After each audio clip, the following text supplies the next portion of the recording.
Hello guys, hi guys, hi, hey guys. Hello?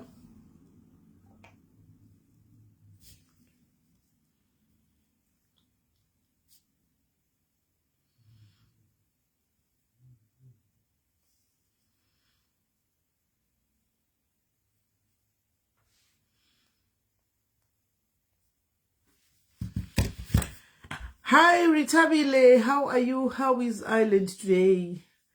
Muri bobo here guys. Are you good guys? Are you good? Are you good? Are you good guys? Are you good? Perpetua Fau Gongwe Domu Pay Maria. Thank you. Kumbula lipstick ndakaipiwa na nikameka friend kamuna Ethel. Shikanzi. Moisa lipstick ye purple-ish. Nikati inengele ukufita ndo fandatoti shanoita. So guys, masquerade say happy Women's Day to all of you guys. Madzimai, it's not happy Women's Day. I hope my even is waraganaka mswana nasi. I hope yes, feka tishinayo guys, feka tishinayo. If you go and buy kufeka your gear, your sportswear, your customized jerseys, ebora and stuff like that. You know, on a 10% off, you get 10% off. Just go and use SIS MELLY as the code. Unuwana discount. Yes. Musakangane zvakare kwenda guys kunotenga masola maballs. Ndakakudza inyaya masola maballs guys. Kungoenda munoita dhiri navo. Antika kana uri muno mu UK. Pamba pashawi magetsi. You just go and put in inonzi kumba direct e. Just go and otaura navo. Wesirwa sola yako, wesirwa ball rako. Iwo kuchibadira mbija na uri kunuku. Iwo unobadira less than 50 pounds. Uri kunuku zvokusvikira wapedza chikwereti chako. Asi kumba kuri ngwe. Hakushoti magetsi because masola anenge akwisira vanotita fix and supply vano provide then mvura inenge chero kazoda kuenda kumba hakurwadze because mvura iripo sola iripo magetsi aripo because kazhinji internet kai ndiyo atenge tichida plus kana uri kumba waenda kuholiday wati ndabva kuUK ndaenda kumba unenge uchida kumbono relax uchonawo TV uri kumba magetsi anenge aripo hapana chinokudisturba. Thank you Lulu Jane 20 stars. Thank you Lulu Jane 20 stars. Thank you very much. Hanzi ndikushana si chilebe chibatani chiripo iwe Tula chibetani chiripo ayo 20 stars zaiswa waniziwe kanda masters. Right, so guys msakangani futi kuenda kumba direct monotenga hanzi more info. I did kumbula, but anyway let me just repeat. Kumba Direct is a company yandinoshanda nayo antika yandinoshanda nayo Kumba Direct. Kuti unotenga ukaenda, you make a deal whether you are in SA, you are in UK, antika unokwanza kwenda kuma office avo. My office, you come to my office actually sorry ndichiri kumboita get used kuti ndakushanda ne Kumba Direct. You come to our offices, you negotiate, you ask vanobvunza zvavanobvunza wovapa, and then wakavaka kumushandika tozati mamvura iri kunetsa magetsi akuna vanhu vari kuenda nemabhaketi makuseni kumabhogo kunochera mvura. So zvaunongoita iwewe kungoita dhiri enda navo noita installment yako voenda kumba kuZimbabwe kumba wako vonokwisira chibhorani chako pamba tengi rako vokukonektira zvese kuti mvura kusina inongopinda ichiflasha zvakanaka matoilet unongovhurira kumatepu asi ichibva kubhoho antika you don't have to use yekanzuru nokuti kune kusina plus nechina hanimaona saka you might as well not pay mvura yekanzuru because unenge one yako yakazvimirira. Then magetsi anoyoti ndanda masola ayaya pamusoro masola anosimudza zvese kubva kugiza zvese ine mapackages. Kana uchida package yemavisa yemagiza zviri kwauri, kana uchida package yekuti isumudze household appliances chete zviri kwauri, kana uchida package yekuti isimudze nema-electrical gates zviri kwauri. Handichimona then iwe unongozobhadhira chi hanzi toenda kumaraini kunonyeya kana magetsi aenda entertainment haiperi. Tati well, that's you. Not everybody is invested munyaya dzekunyeya. Handitika umwe munhu anenge asikadi kunyeya angada kuzvigarira kumba kwake achiona TV. Well, you can go kuendako. Thank you Tula Bechilode for 100 stars premier sender. Thank you Tula. Thank you. Munhu nemunhu anoprefer kuda kuzvigarira mumba mangu like me. I don't go kumaraini. Ndichida kuzvigarira mumba ndichiona TV. Handina friend andiende kumaraini. Saka iwo wako at least uende kumaraini but chiregawo vasingagoni kuenda kumaraini vaisigwe masola vaisigwe magetsi kuti vange vachiona vanda kubika. Gasi rinodhura guys, ukaniswa kuita mari yegasi yaunotenga gasi pamwedzi inogona kuita mari yeinstallment yako nemagetsi kumba.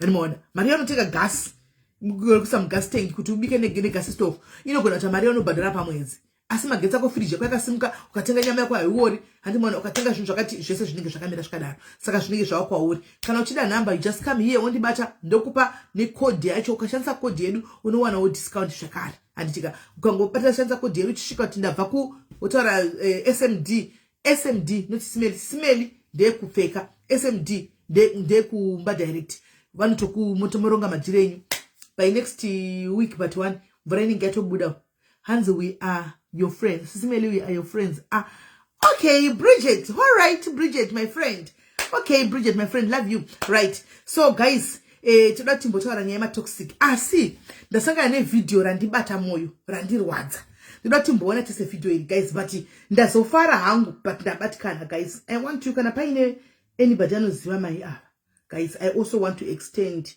my gratitude to her.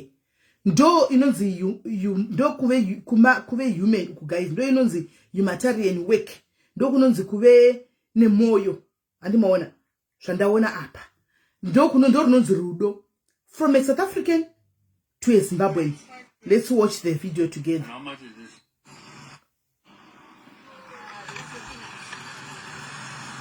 How much is peanut? It's 5 rand, sir. And how much is this? It's 2 rand 50, sir. And the baby, can I see the baby? Oh, my baby. She's sleeping. What's her name? Faith. Faith? Yeah. Oh, where are you from? Zimbabwe. Yes, sir. How much is all those eggs? How much? If I finish selling the whole bucket, it's gonna be how much? It's supposed to be 300. 300 for everything? For the eggs, yeah. Yes, sir. Alright. So I'm willing to give you the 300. I want you to go rest today with the baby. No? I'm not joking. You want to cry? Please don't cry. Don't cry. Don't cry. Are you crying now? Please don't. Don't cry. No? Please don't cry, my sister. Are you crying? Don't cry, man. I just want to help you. You make me emotional now, you see. Don't cry, my sister. There's 200 first. Thank you, sir. You are welcome, eh? I want you to go rest with the baby today. I have to test my eggs as well. I have to test. Yeah. You have more now, you see. There's another 200. Thank you, sir. Yeah, nah, I'm buying the whole stock. I just want you to go rest at least today, ne? Thank you, sir. Don't go and sell things, okay? There's more for you, ne? Please go rest home. Thank you, sir. Alright? Bless you, sir. You are welcome. Please don't cry, ne? Go rest home, ne? Go rest home with the child. Ne? I want you to go rest. Can you please go rest? You want me to test? Yes, sir. I'm gonna kill your business. I'm just supporting from the heart. No, this is from my heart. That's from your heart. Thank you so much. No, please don't cry. Don't cry, man. God bless you, sir. You are welcome. Can I have one at least, ne? And the peanuts, sir. Alright, no problem.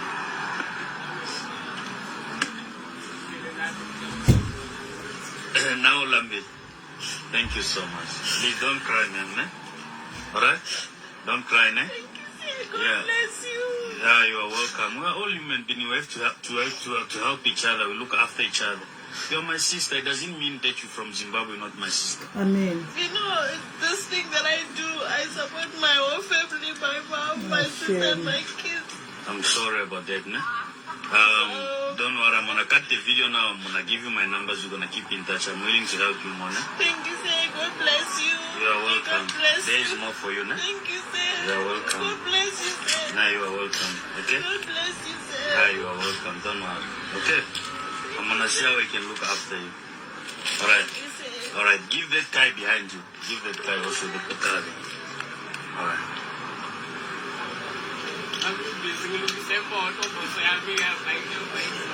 Show, Bob. Song. Alright. Okay, ma'am. Start, ne? Enjoy your day, ne? I want you to go home and relax, ne? Yeah, I'm going home. Yeah, please, ne? Thank you, sir. Alright, you're welcome. God bless you, sir. God bless you God too. bless you. God bless you too. Right guys, ndofunga video iyo maiona guys, ndabatikana ndachema asi ndazofara ndachema guys asindafara uya asi BI pakati. This other guy from TikTok, I think, arikuitawo zvakanaka, akapindawo munzira dza BI pakati. Animaona. Right. Mamunza chikanzi, with what I do, I support the whole family yekumba kwedu nekutengesa masai. Right. Sorry henyu, my diaries, but I want to talk to you, my diaries. My diaries, munouya mchimbo chema. Ndoda kuti mudzidze, at least ndine reference. Ndoda kuti mudzidze. She's a young lady. She's a young lady like you guys. Akabereka mwana kumsana. Haasi kuti stock yanayo ndiye 300. Haasi kutengesa, asikuti ndikutsvaga 1000 rands kundoda kustock. No. Kana chiona 300 pamazai ese aya, it means kuti akatenga mazai ne probably 150. Bucket rese 150. Arutengesa nzungu madziona half bucket. Antika probably akatenga akaoda nzungu kana tine 80 rand. Right. Ndoda kuti mudzidze chimwe chinhu 1. Instead yekuti munogara muchiuya muchiti handina pekutangira muchichema pano. Why can you not learn from me? Ndafarira kuti mumwe wedu. She's one of us. Guys, if you know this lady, kana chimuziva ndibateo. I personally want to extend my gratitude and my appreciation to her. Antika, because andibata. Kana mchimuziva guys mukaziva namba yake, please ndokumbura mundikandira kuseri. Anditika, ndokumbura mundikandira kuseri namba yake. Anditi, but tine vanhu vari kuchema right now. Vakagara mu South Africa imomo. Ari kuti andina mari yerent. Ari kuda kupiwa mari yerent. Tine vanhu vakagara mu South Africa izvo vakagara kudzimba dzavo. Vari kuti inini ndizvo zvindine nhumbu. Akabereka mwana, sicheneke kuti akapiwa pamwana murume. Mamuza chindi kuchengeta muri yese nemazai ekumba kwedu. Anogona kuva akamitiswa mwana ushu akatiswa nemurume. But hazvina kumustopa kuti akwanise kuti ndakufamba ndichitengesa mazai muroad. Problem with us, sorry henyu ndichenda kunge ndiri kutukai kana ndisi kutukai. Muri vana vangu, sometimes I need to tell you the truth. Andika chichirwadza but muchibatsirika. Anditi hana kuti situation yake kuti inini mazai ndinosekwa muroad. Look at how beautiful she is. She could have opted kuenda muroad kunotengesa muviri wake and anototengwa. Mutarise muone. She's so beautiful. Aikwanisa kuenda pakona ku touchline akatengesa muviri wake asaite aigona kutengwa. Hani mazvona. But hana kudaro akati nichatanga padiki papo. Munona zvandokudza kuti Mwari anokuropafadza one something chaunenge. God cannot bless you kagara kumba chingoti but Mwari muda kuti ndidini ini zvakandiomera. Anokuropafadza sei wagara kumba. Buda wakabata zvigubhu zvemvura uende kunotengesa. Muone kuti Mwari ausangani here destiny helper yako kutengesa mvura imomo. Wakarivara. She was so cheerful panga chitengesa. Hana kupindura rafu, hana kuexaggerate paabvunzwa kuti even mazai aya anogona kubudisa mari. As I respect my young sister. Lady, do you know her?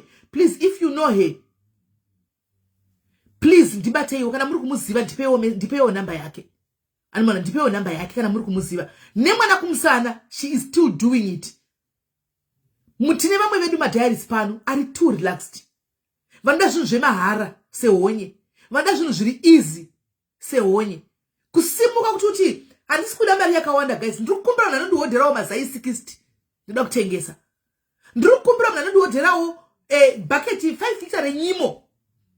Ndinde kunotengesa.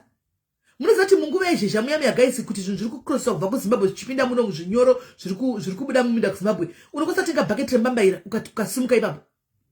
Hari dhure. Unokwanisa kutenga bucket renyimo, unokwanisa kutenga bucket renzungu ukasimuka ipapo. Unokwanisa kutenga matemba ukasimuka. Kutenga matemba chaiwo wopeka woita repack. Uchitapudza. You can survive. Instead of you coming here kuti handina mari yebhasi. Ndakagumirwa neupenyu ndosaka ndakaenda kutouchline. Ndakashaya kuti ndodini. Come on guys. Come on. Kubva nhasi. Nekuda kwevideo yemukadzi ushu. Let me say this per life. Andina any admin team andataura nayo, but I am saying this. Kubva nhasi. Itabinda uko. Ukauya pano uchichema twanzi ndikushazvokuita. We are not going to help you. We should stop, guys. We should stop helping. Vanona chichema twanzi handina ndingata nezvei. Uyu mukadzi akafanana namukadzi vari pano. Mukadzi akafanana nemi. Akabereka mwana kumusana ari kutengesa. We should stop. Ukauya uchitanda pekutangira. Instead, rather, zvatiri kuita iko zvino, we are going to buy you zvinhu zvemari shoma. Toda kuona shungu dzako. Tichakubvunza kuti unoda chii? Cool time, nzungu, mazai, maswitsi, mvura, you pick. Kana ukati ndikuda mvura tichakuhodhera mvura hadzidhuri, tichakuhodhera mvura dze200 toti enonotengesa. Ukadzoka uchindoda mazai, tengera kreti rako remazai rine 60 mazai, wotangira ipapo. Wotangira ipapo. Because I think tiri kukanganisai. Yes Lulu, tiri kukanganisa. Makuudzana kuti endai kudiaris. Endai kudiaris. Yes, isusu nemoyo wako, nemoyo wokubatsira. Nemoyo wokubatsira. Hanimona, ndipesenda kuwagwadziwa. Ini ndina nogwadziwa guys, anditani kubatikana kurwadziwa. Ndipesenda kunzwa tsitsi, but I think I need to kutauka moyo kakati womei. Hanimona, kuti no, my sister, choose and chiti choose that kukupa business repamusoro. Kaenda kwenda business repamusoro shika wega ikoko. Show us that you are very much enthusiastic kuti ushike kumsoro. Show us what you can do. Show us what you can do kuti ushike kumsoro. Antika tishacha kana uchida ukati ndiro gona tsema perfume checheyo. Tishacha gona dika perfume tokodra perfume ko 15. Wotangira ipapo. Shokupema izvi guys ti unoya woti handina kana pekutangira marenda ndakana pakati guys. She is doing it. She is doing it. You can also do it. Problem yedu maZimbabweans ndeyekuti tinechi inandikwanisa kuti basa rekutengesa mazai ndinonyara. And it's my first time guys, and ndikunyepera kuona muZimbabwe achitengesa mazai nenzungu. Zvinoitwa nevanhu vekumozambique izvi. Muku-South Africa.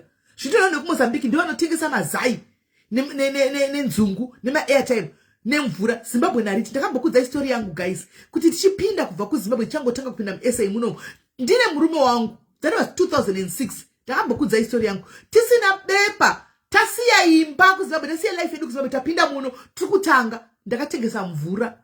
Ndakambokudza inyaya yangu munoiziva. Ndikakudza kuti ndakawacha mapeace job ndichiwachira munhu. Ndikakudza kuti nhasi ndinogwadzwa nemwe musikana anga ari muprison traffic cop akabvisa skin tight yake yakabatana neGlycerin ine china pakati pesapa akandichiwacha. Ndikawacha nenyaya kuti ndaida 50 rand. Madezi waita wachira 50 rand. To aina 50 rand. Ndikakudzai. Tikatangira ipapo. Ndikakudza histori yangu munoiziva baisa kunya musingazivi. Kakudza kuti ndakambofamba ndakabereka mbanje ndichibva kunodziona kuJoburg, ndakabereka ndichizvispray perfume ndiri muchitima chiya chekuJoburg ndichibva ndichienda kuAlberton. Ndakambokudzai. maZimbabwe atidi kushanda. Tinotaura kuti andingaone kuonekwa ndiri murodhi ndakamira ndichitengesa mvura. Ndikuonekwa ndakamira murodhi ndichitengesa nzungu tinonyara. But zviri kuramisa dzimwe mhuri. Kuna nababa kurasembe kuno murume anobva kugweruko. Anofamba akatakura mvura idzi. Kwedu kunopisa kakurasembe kunopisa zvokutodaro guys. Kudhuze nekuBotswana saka mungozivawo kuti kunopisa. Anoita kunga chashuka ichi guys. Uchiuza chinosaka kutenga mvura unozongotengera pusapota. Ndakasvika pakutaura nyaya ndikatofaenda kuti ko zvari homeboy. Handimuzivi hangu but ndi homeboy anobva kugweru. Handimaona. Anonga akabata bucket nemvura dzakafuriza. Rimwe riri apa. Handimaona achitengesa. Ndakamubvunza murume yenda akati ndino muri yangu yenda kuchikoro. Mwana wangu first born yato form 3. KuZimbabwe. Ne mvura notomuira inorema kamvura guys. Utonzwa tsitsi. Ndikati anzvanzi mvura izvikanzi no. Ndakataura neve mushop. Vanozviziva ndinaichitika ndakapera ndotora. Ndikaenda sezvo ndichihodha imomo. Anopinda saloon to saloon akabata mvura. Musuno pandakazogumisa ndakuya kunoko ndakamona wedzera stock ave netuma chocolates tudiki so tokadai nemazimba. Anopinda saloon yega agopinda pama workshop panoziva kuti panowanikwa vanhu pese achipinda achidaro. But maZimbabwe tinonyara. Hello. Hello. Hi. Madi SIS. Did right kanjani?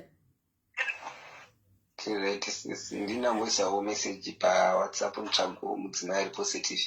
Alright, ndiri pa live iko zvino adadzi but zvekuti pa live can as well tell them ndandati ndichaiposta hangu audio yachona but ndasati ndaiposta but ndiri pa live. If you don't mind you can say oh okay vadona right. Hanzvadzi yangu ndichaposta audio yavo anditika vane vari kutsvaga mudzimai wokuroora ari serious. He's not old. I think he's about what is she 31 32 somewhere there. Andimona 31 32 I mean somewhere there. Vari kutsvaga mudzimai ari positive. Anditika vane mwana wavo 1. Vari kutsvaga mudzimai ari positive nokuti ivo ndo status yavo vari positive ukuthi vaite mhuri nayo but vari positive vari fit. Andimona esibari Catherine. Saka kana uripo you are interested in this guy you are also positive. Anditika wavada baba ava is munhu aratsvaga munhu ari serious. Ushu murume ushu aripo Varukuti ndavabvunza reason vakati problem ukawana munhu anenge achita handisi positive pandozomuudza status anotanga saka ndikawana munhu ari kusangana nezvakadaro kuti paanotaura status yake anorambwa nevakomana mubva vatiza ndiye munhu andiri kuda tigare edu tichengetane. Anomuona vanhu tigare edu tichengetane. Saka kana uripo mondibata handiti hanzi vamwe tawa nekushanda sichapindigwa one day. Munoza zvazvinoita minduro yaMwari haiuyi kawani. Minduro yedu inouya pakasiyana siyana. Ropafadzo rako rinogona kuya nhasi, reumwe rinogona kuya kana after 5 years, reumwe rinogona kana kuya gore rinouya. Hatipi ropafadzo zvakafanana guys, we are not the same. Saka tiropafadzo zvakafanana, titoropafadzwa zvakasiyana. Saka ukasati kana ukaona Mwari ropafadzwa nhasi, anomuona ukaona Mwari ropafadzwa nhasi, Natasha undibate kuseri Natasha story, please send a message concerning zvawanyora papa, undibate kuseri antika. Ukaona Mwari ropafadzwa nhasi wobva waita chimoyo chekuti uyu sei zvadai, ndo panotangira kuroya, ndo panotangira godo, ndo panotangira moyo competition kuti uyu sei zvamuitira indisina. Anomuona atidaro mirira nguva yako iwe, mirira nguva yaMwari ichasvika. 10 will come. Your 10 will come. I always tell you guys kuti 10 yako ichasvika. Ini guys yangu 10 yakazosvika ndisingazvifungirini, and ndisitorina maplan acho. I didn't have plans guys dzekutomboti ndichave ku-UK kana kuti ndaingofara kungoona vanhu vari ku-UK uchingofara kungotaura navo, so you know vachingove kunyika kwavo kwavari. I didn't know kuti it was part of God's plan. Anomuona. Thank you Lulu Jane 25 stars. Nguva yakazoti yakwana hauchapokana, haupokani, unouya wasvika panzvimbo handika Mwari obva vaita redirect the plans again. Zvawanga uchitofunga iweweka zvotochinjwa futi ipapo kwatewe nezvimwe. Anomuona kwatewe nezvimwe chimutsa zviri sei antimaona. So mirira nguva yaMwari yako, nguva ichakwana nguva yako inokwana. Mwari havana favor, I always tell you. Saka vasikana uri kuchema ndine mwana mucheche handina pekutangira, uyu ane mwana mucheche wakatakura akabereka mwana my faith, vari kufamba naFaith kumusana vachitengesa nzungu, vachitengesa manikikiri vachitengesa masai. You can do it if she can do it. If kana akatotsvukira munyazona takachinda munhu tototi face yake ine mafuta, antozora mafuta andimukona, antozora mafuta ende she smart achitengesa. Kana uchitengesa chingovewo smart kuita kauchitengesa chikafu zvino kuattracta uchi macustomers akonongozikama kuti mai vechikafu. Anomuona. There are so many things that you can do guys to survive.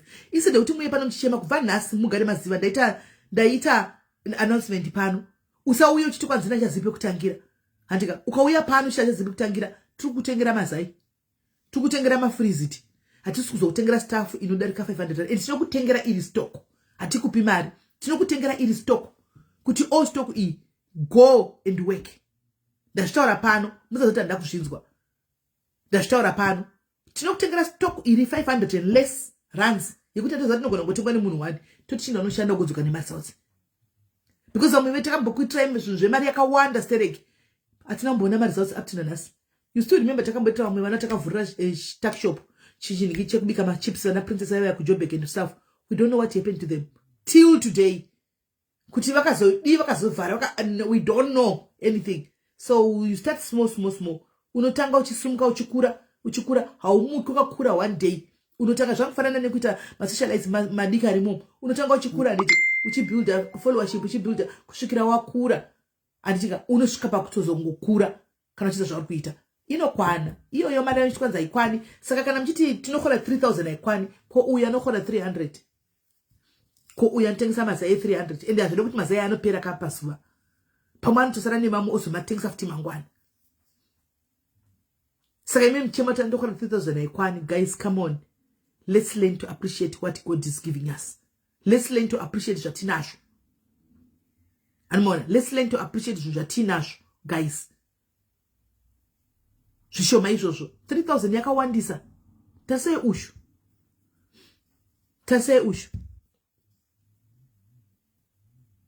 spoon feeding ngatiregei guys. Zvokuti kwai murume hadi kuti ndishande, chigara mai munin'ina wazvinzwa, gara ipapo usingashandi uzomirira murume wako iye azofa ugozodzoka kushuta kuti murume angasari ndishande. Tichakuyeuchidza.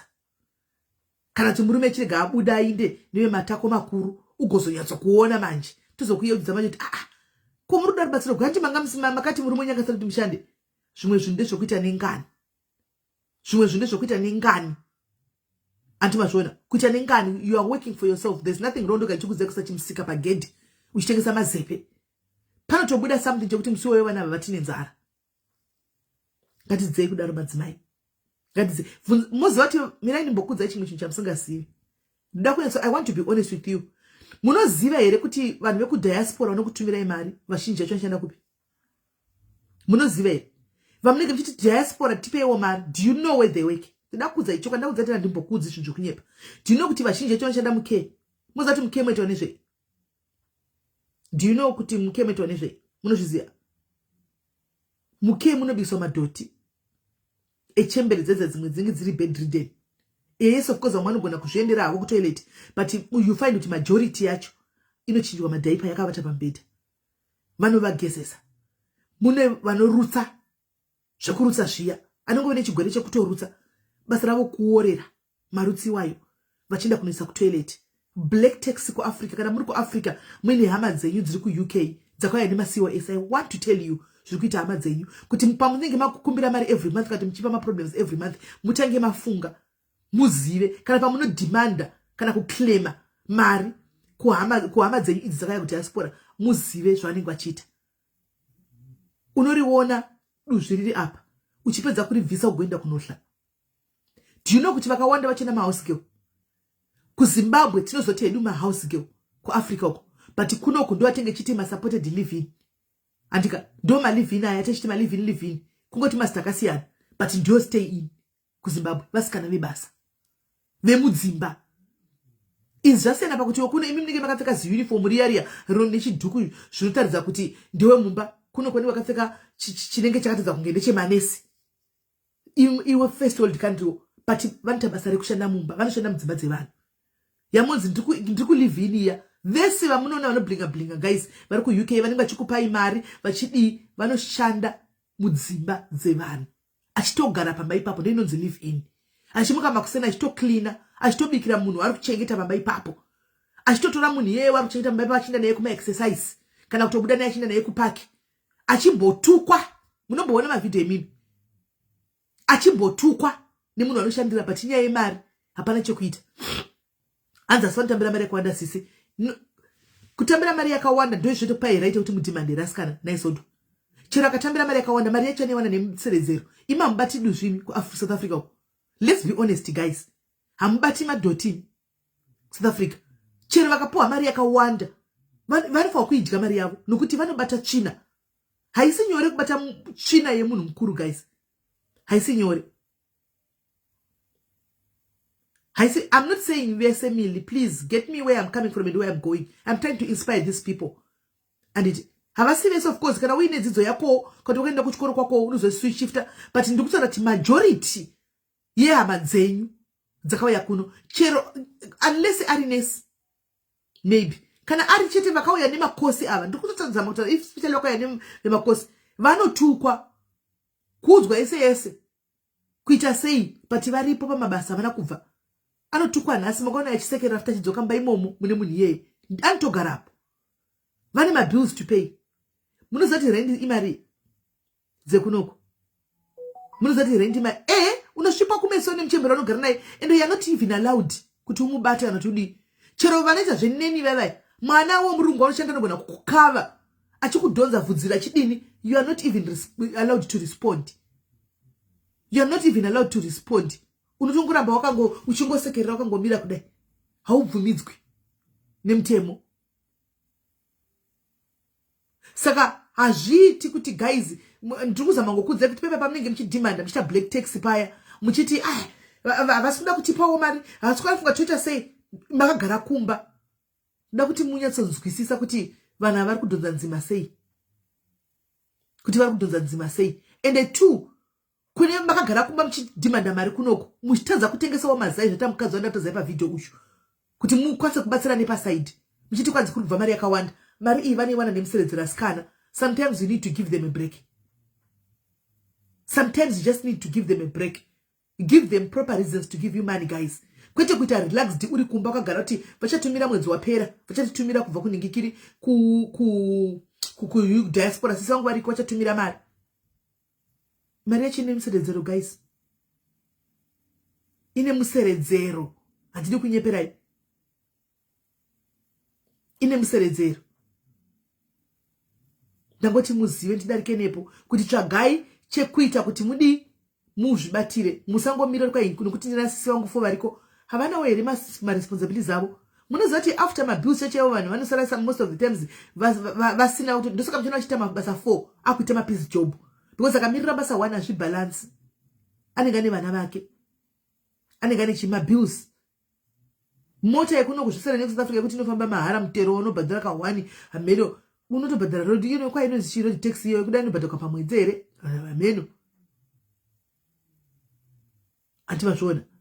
So panonetsa rent chaidzo dzinenge dzichidhura kuda kana wawana dzimba dzekuti waapply wave necitizenship muno wagara nguva yakati rebei wakuwana kwanisa kuwana dzimba dzekuqualify pakansela because dzimba dzekansela dzakanaka paiva mishi dzimba dzekansela taitotaura nekusaziva paya dzakatonaka dzimba idzi sterek and the majority of people are staying there because the rentals are much cheaper than kunorenda kuna private. Animona but now vari kuuya vemaCOS they don't qualify nokuti idiwe COS awakaqualify asiti ane mapepa emuno saka unotoenda kumarentals aya. Andimaona hanzi kuna kuti manesi tongobatwa rafa andimasvinzwa hanzi nenyaya yekuti ganda redu. Andimaona saka black tax ndati ndidarike nepo kuti chishandaiwo chibetseraiwo nekutengesa something muri kumba. Tengesai musati kana mapiwa kune vanhu vanotozotopfachura chikafu chinotouya mai mwana chikafu chinouya chakazara chatumigwa mai mwana kunonzi ngatidlei pai vadirire panext day havana shuga vakumbira kuti havana kana ufu vapei ufu haachatumira tozomudza kupira kwemwedzi chumwe. Hey, mukaziva kuti vari kuita sei muchaona kuti hamungotori ufu hwamatengerwa kunzi chovhai muchinopa panext door.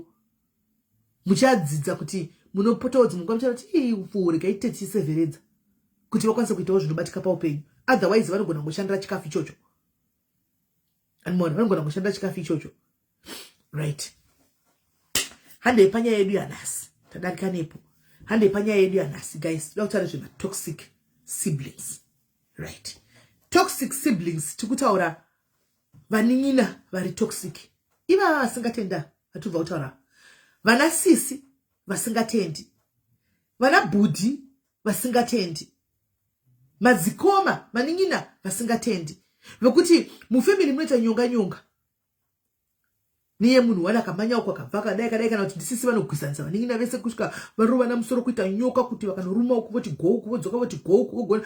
Handiti maona munhu akadaro ndiwo totaura nezvake nhasi. Mumafamily matonorarama murimo guys mune one black sheep of the family inotodaro. Irimo one black sheep of the family. Grace, thank you Grace Mkiwa inotodaro zvotodaro zvokuti kana aine mari munoita kukaura mufamily munonzwa neni. You hear from me ndine mari. Handi wakati ane mari ndiye mkuru. Ane mari ndiye mkuru. Ndini munotonzwa neni. Chandataura gozi. Vaberekiwo futi vanhu vavati yes chatagona uyu gozi. Vamwe vese garai pasi dzikambai. That's being toxic. Ndokuti mari is just money ino yachidarika. Saka sina mari hana were voice. Mai vanobva tomira muza zvatoita na mai. Tinotora chokwadi na mai dati mupagadzira scale papo. Handimaona vana mai pabuda mari pane mugodi wemari ndipo vanobva vati kwati ipapo mubva vaita kunge vamwe vana vamusiri kuvaona chera kaine opinion doesn't matter. Chero last bonga ari mwana wepakati as long as ane mari vamwe vana havashatometi kwamuri. It only matters because it's coming from uyu ndokunobva sugar yangu ndokunobva chikwa changu ndokwadakavakirwa uko. Most families vari kutambura nazvo. Most families vari kutambura nazvo.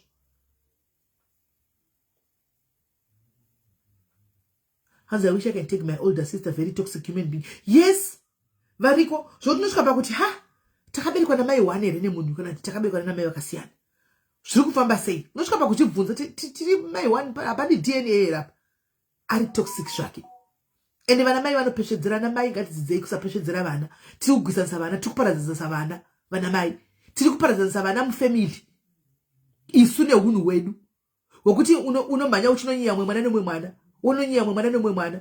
Rinenge riri zitoxic sister kai riri mufamily. Zitoxic family rinenge riri mufamily.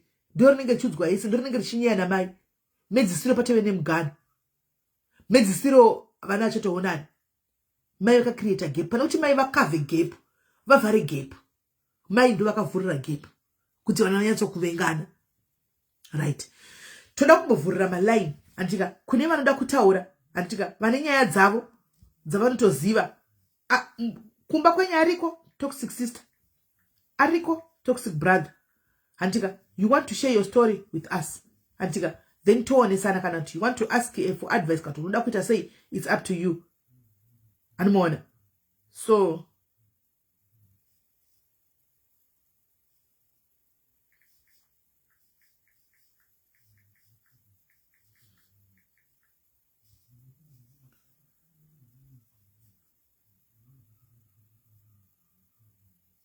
umwabva atouya, right? Andichataridza angu but pana send a message ish. Abva angosenda message kuti SIS MELLY hanzi they use kids to get money from us. Izvozvi hanzi mwana needs to go to hospital. Vana ava vanorwara every month SIS MELLY. Nepacha zorwara chaiko who assume kuti vakutamba magame. Then when send a message, right? Hande kuma toxic whatever, be it a toxic sister, remember menu, be it a toxic brother, be it a toxic I don't know. And you wanna can you say number, but number yangu wanwanayo kumwesa ukuita wanyuan.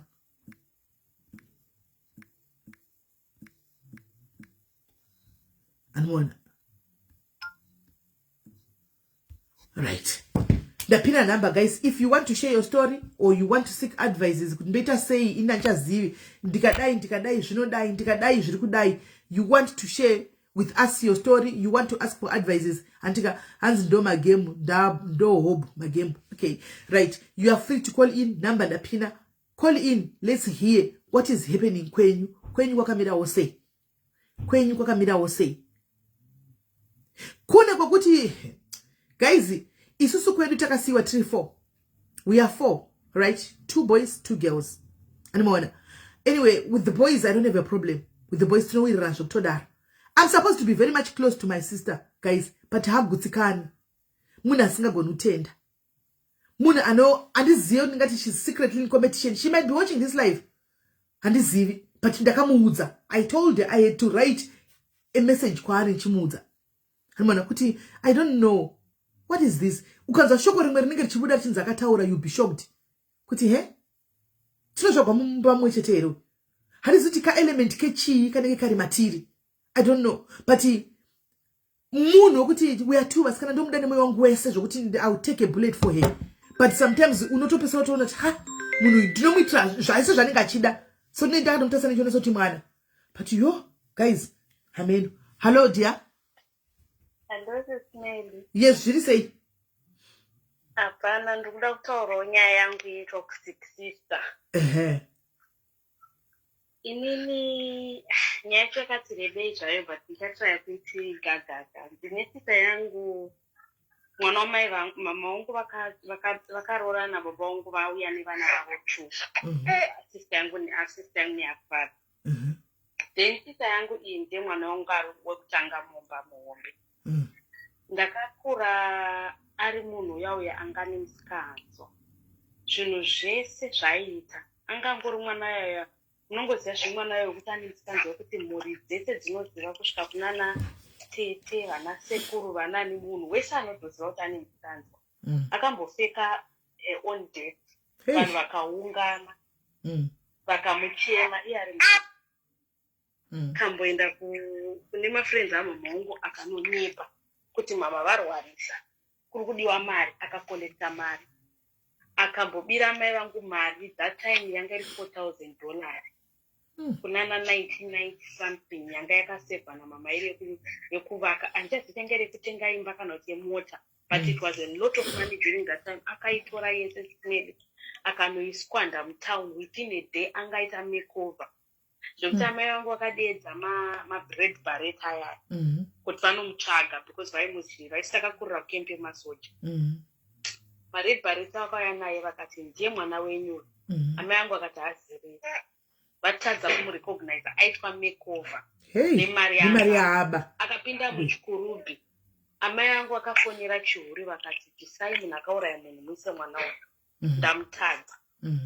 And inini sister yangu ndichikura aindiabuse. Zveshe zvekuti ndikatengerwa tine vamwe mainini vatinambogara navo vaenda kuNamibia.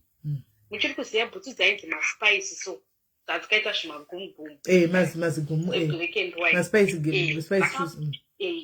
ndakapinda mufashion nguva iyoyo mainina kukandigira kubva kuNamibia nemahipster aya anga rejira so aitatamuka chikoro kwakune civis day ndofunga ndiri grade 3 ndiri excited chimende kuti ndikuenda kucivis nehembe dzangu nyowani kudai munhu akaba hembe dzangu akatiza anga abazve and I always wanted to have a sister so ndakura iye haana kuzopedza chikoro and she was very intelligent akazoita kanzwa akadzingwa anga ari kuboarding masvingo akadzingwa chikoro so she didn't finish sisimendi sister yangu hana dzera akashanda muupenyu hwake kunzanzi anoita basa haana raakaita vana vake 2 vaichengetwa namama vangu nanhasi mai vangu ndo vanochengeta vana iye wacho aichengetwa namama. How old is she now? Now she's supposed to have been 40 akazoshaika 2 years ago. Okay, all right. Saka mama munhu wese akamuramba nenyaya yekuti ainetsa aipese paagara anokonzera maproblem so the only person akamuaccepta ndigogo saka for almost half of her life aigara kumba kwambuya kumasvingo achigara pamba pagogo sisimeli taita sevaranda pamba pambuya vedu akapersonalize amba yagogo akatora room akaita yake akatenga amene takatenga maraitenga nezvikomba maproperties akaita isusu tabvakata hatibvumidzo kupinda muroom yamu naanenge apersonalize mubhedha anenge achiti mubhedha wangu inini tsvaga ikwe kunorara anga ari munhu zvinhu zvese zvaingoita zvanga zviri zvemusikanzwa but relationship yangu naye yanga iri very very bad sisimeli ndakakura ndichienvya vanhu vane masisters mafriends angu andaiona vachipfekerana hembe nemasisters avo vachirara musame bedroom nesister yake ndainzwa kuzvichiva zvokuti ndainamata kuti Mwari ndipewo vana va2 vagokura vane relationship yemasisters and I thank God Mwari akandipa 2 girls dzangu ndoramba ndichingoti dei vakadanana because ndochi chandakashaya from my sister before ashayika ndakaenda kuZimbabwe muna 2017 saka anga ane mukomana wanga akudanana naye ende mukomana uyu aida kuti amuroora anga ari munhu yaya aida zvekuroorwa time yacho iyoyo and then mukomana uyu akabva andifarira akati maini tichi vakazonditora vese kuairport and mind you this person handina relationship naye but akaudza mukomana wacho kuti ndinesister yangu iri kubva kuEurope tofanira kutoenda nomutora kuairport saka ina ari kundishandisa kuti mukomana wacho afile kuti chii izvo zvakarongeka kumba kwavo akauya kuairport kuyakuya ari kungoacta fani izvezvo zvokuda kutonga ari mucompetition neni ainini ndobva ndatonyarira zvangu saka ndakati kuna mama ndoda kuti first day randakasvika ndakachema sisimeli ndasvika kuZimbabwe I felt out of place kumba kwamai vangu sister wangu iyeye achipinda mukitchen nemakazini angu vhara dhoo votanga kusevesera voseka indopinda vobva vanyarara saka pane pandakataura ndisati ndiri kuseka mandati ana mainini muchatinyiya iye ndobva apindira akati tokunyiya unekwewo nendege yowe pandarwadziwa zvangu mandabuda mandaenda so ndadzoka ipapo pacho pandakaenda muna 2017 ndakatonyatsoenda nezvinhu zvakawanda ndatomigirawo zvimwe zvinhu zvandasingachadi nezvo ndakatomutengera nekuti it's been a long time ndandane 7 years ndinodzokera kuZimbabwe so I was like tavanhu vakuru ndaa munhu mukuru iyewo she probably is older maybe we can mend our relationship this is our time to talk ndakasvika sisimeli haana kana chaakada kutaura neni aingoacta like iwewe because okubva kuEurope it doesn't mean kuti you are better than us zvizvi zvongoti everything I said aingozviclasha then mani racho ndakarara ndichimhanya kutoilet nemudumbu ndamuka makuseni mandati kuna mama mama patokuenda kutown mundifunidze nditenge mvura ndobva iye ati mvura ye saka uda kutoshandisira kuti wauchamwe mvura yepatepi munhu akakura achimwa mvura yepatepi ndikati aiwa unoziva kuti izvo zvinosiyana ndatone makore ndisingamwe mvura yepatepi ine ndikufungidzira kuti inogona iri mvura yandibvisa mudumbu sisimeli yakaita senyaya yekuti ndatirira kutenga mvura anoda kushamisira nei anodii ndikati mvura yacho handagara itangotengera vanhu vese here tangomwa munhu wese mvura imvura ina kana nebasa rese inomboita mari ndadzoka kunoko ipapo ndakabva ndaona kuti relationship hapana kana kumenda kwatoita mandadzoka kuno kuDurban 2019 mandadzokera ndakatodzokera ndine attitude yayo yekuti hapasisina unfortunately enough ndandiri kuZimbabwe muna June ndichindobva akumbira kutora maphotos nefoni yangu ndobatora mafotos akati afanya kuenda mafotos tia mbatora ndadzoka kunoku pane day ana mbobvira anditaudza vakazombogadzira rimwe gurupu sore vazukuru vambuya vangu mbapini ati achingo gurupu richingocreatwa vandaedwa ndichingoedwa iye mbanyura mbati disclaimer muno mugurupu hapana munhu ari better than the other person, everyone is the same. Saka pandakadzokera kuZimbabwe ndakati ndiri kumusha ndopa mama wangu namai nimba mudeedza vakati naisisi muchada kushanda rini izvozvo nevana vakuti vari panapa iwe wacho kuchengetwa ndopa iye atanga kuti ndichashanda svikana maini wangu uchashanda rini ndozvatoda kuziva because wakatsvagirwa basa iwe kubvulawayo ukaringira kuenda ukata basa racho handiri kwanisa ndopa atanga kutema tisinedi kuita drama kuita hysteria kutanga kuhwihwidza zvikati panapa hapana munhu anombondida ava vakabva kueurope ndiye anotonzi zukuru wepanapa inini ndinotoita sekuti handionekwe panapa pane favoritism akupinza inini munyaya apa ina ndanditombori muroom aibvunzwa nyaya yekushanda yacho. So when I came back andinatombomuti bye like I literally went into the car tikadzokera kuharare because yaanogara mumasvingo kwagogo tikadzokera kuharare ndisina kumuti bye sisimeri nanhasi zvinondirwadza kuti sister yangu akasvika pakushaika ndisina closure.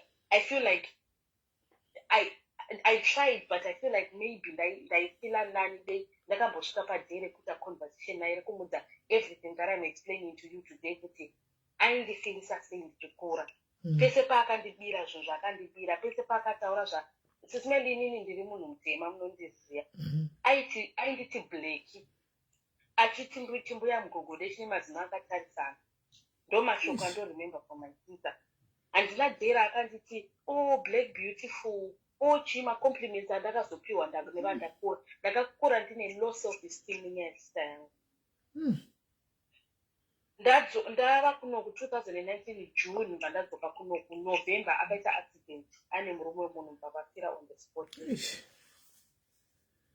Ndakangotumirwa ndaitotaura nemumwe friend yangu pafoni mama mbva vanditumira message vakati uyo afa vachitava nezita rake ndikati tongoti ainzi Mary mama mbvati Mary afa ndikati Mary upi zvikanzi Mary wepi ndikati no it's not true vandiforwardira foto yavanga vatumirwa ndikati it's true because gombo ranga rakarembera panze pemota bhodhi iri mukati and tisinei upenyu hwekurarama tichidadirana tichiitirana utsimwe tichitasi handidi kumujaja nekuti handizivi kuti denga ririko kana kuti gena ririko kana kuti mwari anodii kana kuti anodii but tisinei sister yangu matauriro andiri kuita akararama semhuka akavigwa semhuka parufu rwake everything that could go bad went bad muri kunzwisisa kwakauya mahure akasvika akabvisa hembe achitamba pamberi pemota dzakaflasha malights ndozvairarama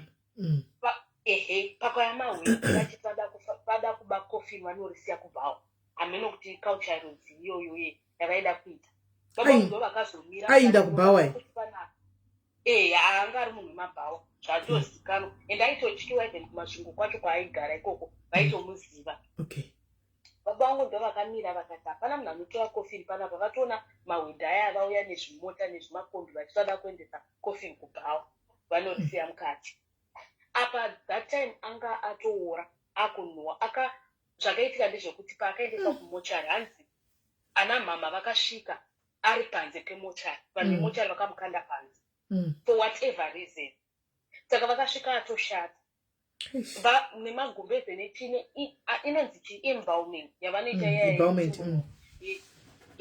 hanzi yakaramba kushanda chitunha chakatadza kurara mumba because changa chashata ende kumakuva kwacho kwaifanira kunovigwa because mama vakati ngaavigwe pakati pasekuru vangu hanzvadzi yamama yakashaya nasekuru vangu baba vamama vakashaya ndopanga pane linda ravo ravakarizerera asi vanhu vakomana vacho vakauya kuzochera rinda racho vakatanga vasvika vakati hanzi pari kutadza kuchereka hanzi chiko chanetsa like everything just went bad kuzofushirwa hanzi vana mama nevanhu vese vanga vaifanira kufushira varume vanga varipo paguva rere kwakauya mahwinda aya aida kuba kofini vakasvika vakabvisa munhu wese masongs avaiimba parufu anonyadzisira kwakayafata kuya vakumuroma kwakayafata fata vaida kunamata fata vakati vachingotanga kuti muzita rababa zvikanzi munonamata chii merangari hore raizikanwa muno masvingo mese vakatanga kuimba masongo anonyadzisira mahuri achizunza magaro kudai pane vanhu vechechi but ndo zvairarama wani ndo zvairarama probably dei vasina kutoda ranga asingavigwi hani ndo zvanga achirarama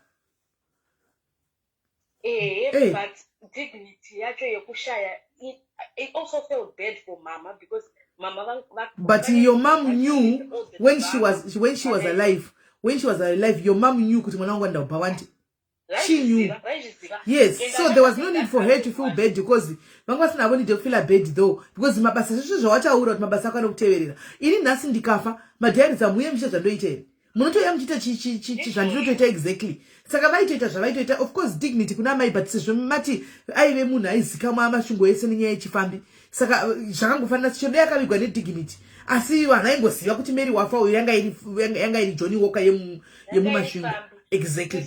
Another thing that happened parufu papa vasikana ava vakati vachibvisa vachiflasha mabhodhi parts avo vachitamba ndobva vapangoti zi vanhu havanichazivi kuti vasikana vaya vaendepi izvo vaenda kumba kwomurume wemunhu uya waakafa naye vasvika ikoko vatanga kuita futi the same thing but ikola ndizvozvo handiti vakafa muchihure here vese varichiwa anga ari mahure saka pachibhishu panoitwa chichibhishu chisimene hanzi mukadzi wemurume uyu akafa nesista yangu vari vese anga ane mwana ne2 weeks hanzi mahure paakauya achitamba anga ane mwana ne2 weeks nomwana ne5 years mukadzi wacho hanzi mahure paakauya achitamba mukadzi akabva mwa chitunhu akati I'm not burying this man and I'm not talking kwamunomunyika kukaita feed drama ikoko kwaita feed drama ndo vanhu vaya vazoya vachifanoda kuripa kumba kwedu because hanzi vanofanira kuroora guva here or something amenochipa chishona vakatouya vakati vada kuripa vanoda kuita take over mapost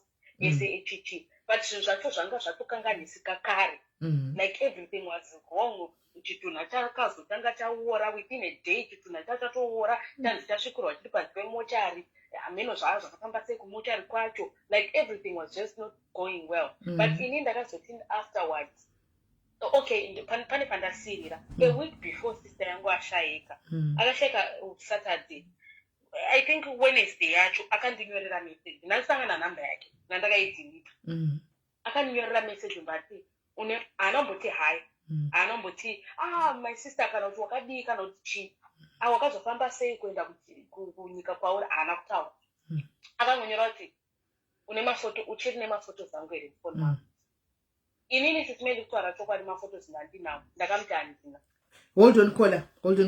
hold on you know what guys this little sister she didn't have any closure kubva kuna sisi wake why angachita unhu wakadaro why aimuvenga why aimubira why aidai right sisi wake akasvika pakufa asati amboexperienceawo chinonzi sister slav animaona sisi vake ndo zvavanga vari so she's coming here panapa munhu wese anotouya kuti apore ukatotaura kana munhu akatoshayika gaisa zvachinji chinhu munhu akatofa animaona kana uchitaura nyaya yako and if it's going to make you feel better let them talk if it's going to make you feel better let her talk because ndizvo zvaita sisi vake and she needs closure antika vakafa sisi vake like avasina rudo and this is a lesson to you vasara kuti muzive zvazvinozoita kana usina ukamawo hwakanaka naanyone kumba kwenyu zvaari kutaura izvi zvinogona kuzongovewo zvinowangwa kwauri saka in every situation that is being spoken here guys there's a lesson to be learned ngatitorei malessons ipapo antika enderera mberi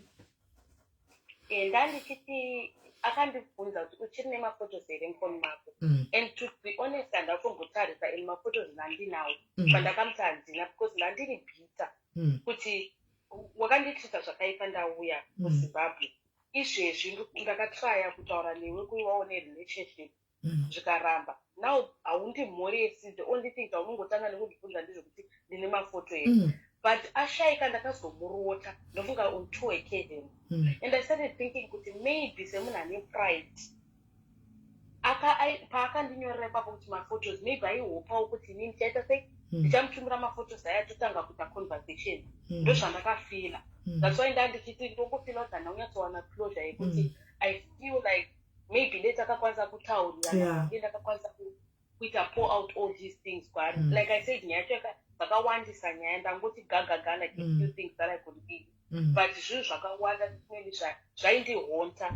Like I said, munhu ukaona uchikura une low self esteem because of bad words dzaunonzwa nemwana wamai vako, munhu anofanira kukuprotecta. Ndaitohwishawo kuti first boyfriend chaiyo ndiye munhu wandandichanozerezera kuti ndaitwa first heartbreak yangu ndiwe sister yangu ndoita sei. But ndakazowana another sister from Major kumba kwedu akatakazogara naye sister yangu akugara mumasvingo, ndiye akazoita very close to me. And ndofunga ndakambofona kumeli ndikudzanyaya kuti ndakangogara ndiri munhu wekuti every time I have a friend, my friends anondibata zvakashata because I invest too much emotion in a friend because I subconsciously look for a sister in them because ndakakura ndisina sisters now. Saka ndonyaya yangu yanatitangotaurawo yekuti of course there are certain situations kuti kana niniwo ndaigona kuva ndakamutanga kana kumufonera kana kumutumira mari or whatever. Niwo ndakatanzawo pride from my part yekuti iwewo wakandiita ichi neichi neichi. But like I said, ndongofila kuti closure yakazongoshayikwa nokuti munhu akazongoshayika unexpectedly. Yes. Right. You said dakasiya vana two, right? Yeah. Vana vari kugara namai. I hope munenge house vana vanogara nagogo. I hope house kutsiva zvawaitigwa namai vacho pavana. Handisi kutsiva sisimeli, vana vanogara kumusha kumba kwambuya vedu. Are you helping? Mama vangu vanova gogo. Are you helping? Of course, because my vangu ndovada, and whatever she needs I give to her. Okay. Hapana handiti and vana vache ndovada. Especially mwana wake wekutanga, because mwana wake wekutanga anonyanya kundirwadza pakuti mai vake vaimuramba. Okay. Mwana uyu akatozvarwa nealcohol syndrome because sister yangu aimwadora nenhumbu. Mwana waye aimwiswa kachasu kuti sister yangu aende kubhawa, kusiya mwana akararamba. Saka mwana waye wekuti chikoro chaito haagoni, but he's very talented nefootball nesoccer. Anotamba bhora singaiti. Ende mukomana ndandikudzai kuti akayazotora naye paairport anga akamudza kuti ane mwana 1 kureva last born uyu muhombe asina kumutaura. Ende akagara mumwana muhombe anga asingabudi kusvika pakuti sisimeli mwana muhombe mukomana utongoti anonzi Munashe mai vake pavakashaya hana kuchena. Apa ndiye aitosimbisa tese kuti zvinowanikwa maifungwa zvinoguma nepi munhu aidana nevarume vanhu. That's how bad it was. Kuti iye nemwana wake mukomana muhombe vanga vasitorinawo relationship. Yeah, right. But keep on loving the kids and show them love. Don't repay zvaitwa namai vacho pavana. It will be very wrong. Ningotoita worse than the sister. Right. Thank you very much, Kola, for sharing your story. Thank you, my sister. Right, you got that one, guys. You hear that one? Toxic. She was toxic. Sheshua. From what you were told, she was toxic. Hello, dear. Hello, SIS MELLY. What do you say?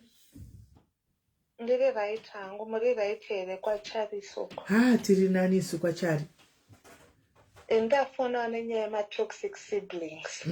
Saka yangu yakamira yakadai ndina sisi wangu, asi sisi wangawa mai wangu wanga wakambororwa kumwe pavauya nani nasisi wangu wakauya wadiki pavachengetwa nababa vangu. Asi susu mumhuri medu takabarwa tiri vana 4, but pavana 4 ini ndindega ndiri musikana 1. Saka munongoziva vana baba nevana vasikana, baba vangu vaingofara kuti vakaita uchi vakaita mwana wangu musikana. Asi mai vangu vaibhadharwa mafizi, sisi wangu chaitogara tese. But kuti nekuti ndaizowana rudo rwababa kuti vakazvitorawo kuti vanofanira kubva vaenda kudivira sisi vangu here handizive. Saka chese chadaingoita nyangwe ndiri ndatadzirwa, sisi vangu vanenge vachingonzi vakaita sevakanaka. Zvekuti inini sisi vangu vaitofamba vachiudza vanhu kana mai vasipo taiva asi mwana wababa vangu tingona mai vamwe chete. Asi ndikada kutsanangurira munhu kudaro ndobva ndanzi ndiri mharadzi, ndinoda kuparadzanisa vana vanyamunhu, ndo iwe sobva wandikutsanira. Ende futi sisi vangu vanga wakakura wakasiyana nene makore about 10. Ndaiti ndikaenda kumba kwavo inde aningone munhu angori nekashepi kake, iwo havasi munhu ane kashepi, nandine kashepi kangu. Une magareri koni? Ngori handisi munhu mudhafu, but ndingori neshepi zvazo tinongone tumahipsi twako nei kashepi kachingooneka. Ivo vane zvikumbo zvitete. munhu angoriite zvitandika zvemakumbo like handisi kutaura nebhedwe but ndo shepi yake. Saka ndobva ndainaomba kwake obva asvika pamberi pemurume wake onditi mazuva ano muchiri kumwa here maapetito enyu ayaya zvaive kunge shepi ndiri kuita yekumwira mapiritsi zvekuda kungondimbarira saka handina kumbobvira ndamwa sisimeli nditoo neproblemu yeheart saka zvimwe zvina handitoshandise zvamuchose uku ndandichitori mwana saka sisi vangava wakazombondiitira zvinhu zvakawanda but handinoda kutaura ndeyemuchato. Sisimeli ndakati ndasangana nabhodhi wangu ari kuda kundiroora. Bhodhi wangu akati ainini mari yekuenda kunochata muchato chaiwo mhomba handina, ngatiite zvekuchata kukoti.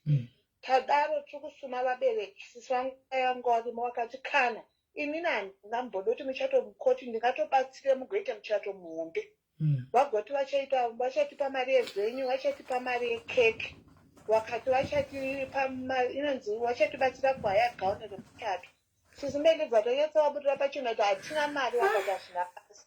Murume wangu akati achiroora bva vatonzi chibva maroora mokumbira muchato, ndiye ari kutitaurira uyu. Taroora takumbira muchato tobva taisa dheti 6 weeks kubva musona ndaroro, ndiye ari kutitaurira. Sisimeli takangoti tichipedza kuisa dheti pasina 2 weeks ndione mai vangu vakwira bhazi vainaomba kwasisi wangu, tikanzi sisi wangu vari kurwara zvisingaiti. Saka tikati munhu ane mari dzake nyange ukarwara zvako hazvitadzise kuita sei kubatsira nemari. Sisimeli haana kana sendi raakandipa. Uku makadhi tatumira kuvanhu, uku vhenyu tandaenda kuvhenyu tandabhadhara kadhipoziti kadiki, dhipoziti iri kudiwa, makeka ari kudiwa, zvinhu zvose zviri kudiwa. Wabva wati kocho namai vangu kumba kwasisi vangu kuya. Kusvika ndazotosvika kuronga kitchen party nekukoreta huku dzemaraini ndoga ndakazvimirira mwana muwanda handisimbori munhu mukuru ndikaronga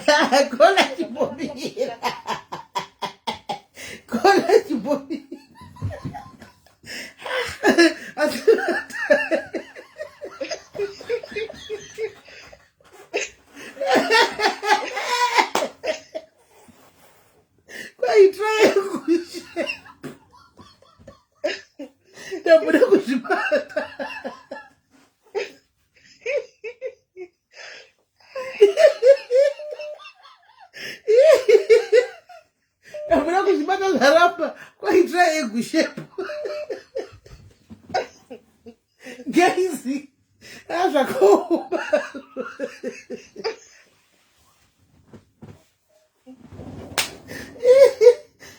Zvakaoma. Ndiani kwanyora izvozvi zvidetsai. Ndetsai zvakakuomera kwaitsvai gushepo.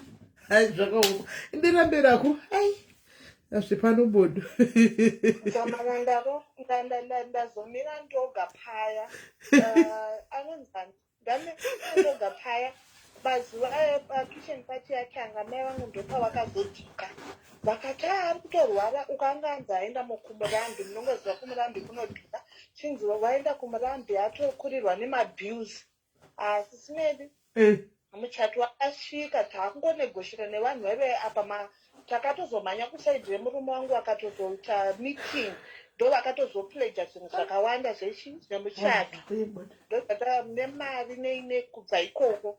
Isusu takambotanga tavhunzwa kunzi zvinhu muda kuzvifambisa sei, munoziva takudaidzwa kumameeting tikati takatorongeka. Vanhu vazoita chipini musha wese muchato ndokuzoitwa. But mazuva before muchato pana mai vandanga ndati vandunzire hembe dzaizopfekwa nana mai nanani. Saka ndakazokwira kuenda ikoko ndichida notora hembe. Ndosvika mai vaiva vakati hembe dzese dzakatutwa nasisi wako. Kala yehembe yemuchato tomboti taida kupfeka hembe yeredhi. Zvikanzi hembe yeredhi dzakatotutwa nasisi wako. Tikati kwavakatuta sei? Zvikanzi vakangoti ndichibva kubva nadzo Tanzania kubva wauya kubva watora. Ndikati alright zvekuti mai vangu ndakatozovatorera hembe tomboti yekala yekirimu, kala yemuchato yanga iri red. Iye bvatora hembe yeredhi yakwakenda unopa mai vangu. Zvekuti musi wemuchato mai vangu ndo hembe yavangu wakapfeka yanga yatorwa nani, dzanga dzatorwa nasisi wangu dziya, ndiye hakunopa hama kuita chinakira. Atora nemari yake haachandozoti chiregera kutora. Inini ndakwenda kunotorawo dzimwe kara kwakufurira mai kuti musapfeke pfekai kala yangu kwakuvapa red muchato yaya mai vakutofa wakatopfeka kala yehembe yayo ini yangu havana kana kuzomboipfeka wakatozoikweretesawo bhururu wawo aichatarwawo nemwana achinzi ana hembe bva wati wakamukweretesa hanzi bva atsemura lining yemukati saka handichaidi hembe iyoyo bva watozoigora saka handini pega adaro ane mhanzadzi yangu futi yaakaitira hanzadzi yangu akaitisa mukadzi vana vairi but anga akabvisa tsvakirai kuno iyo bva ati munoda kusvika kupi musina kuroora chiitai sei panga ndegai nditsvage 3000 piwai date vanhu vatopiwa munyai vanhu vapiwa date uyu mukadzi abva anyora list yegrosari iye kwakuti muna hanzvadzi yangu chingotenga grosari badziweyo inini zvimwe zvose ndokabva mari ndokupa hanzvadzi yangu igotenge magrosari kusvika muroora ataiwa magrosari akwana dheti raakusvika hanzvadzi yangu yaakutama kubva kunyika yaave yekunze kuti aende kaanopiwe mari vaende kunoroora wangu ndopava kuti mai vakazorwara saka mari yaya mazuva anzi mai varwara ya ndakaishandisa kurapisa mai saka hapana mari apaisa dheti uzvo apa aisa dheti kumba kwevanhu vakatopiwa munyai kuva nemabhokisi emagrosari system zvobva zvangotsakatika zvakadaro saka munhu wekuti nyangwe akatadza sei mai havatauri mai vanenge vachingovhikira kudivi kwake ini vakauya kumba kwangu ndinonzwa kunzi akomana makiteni ari kumba kwake uko saka apa pamai is the problem kapa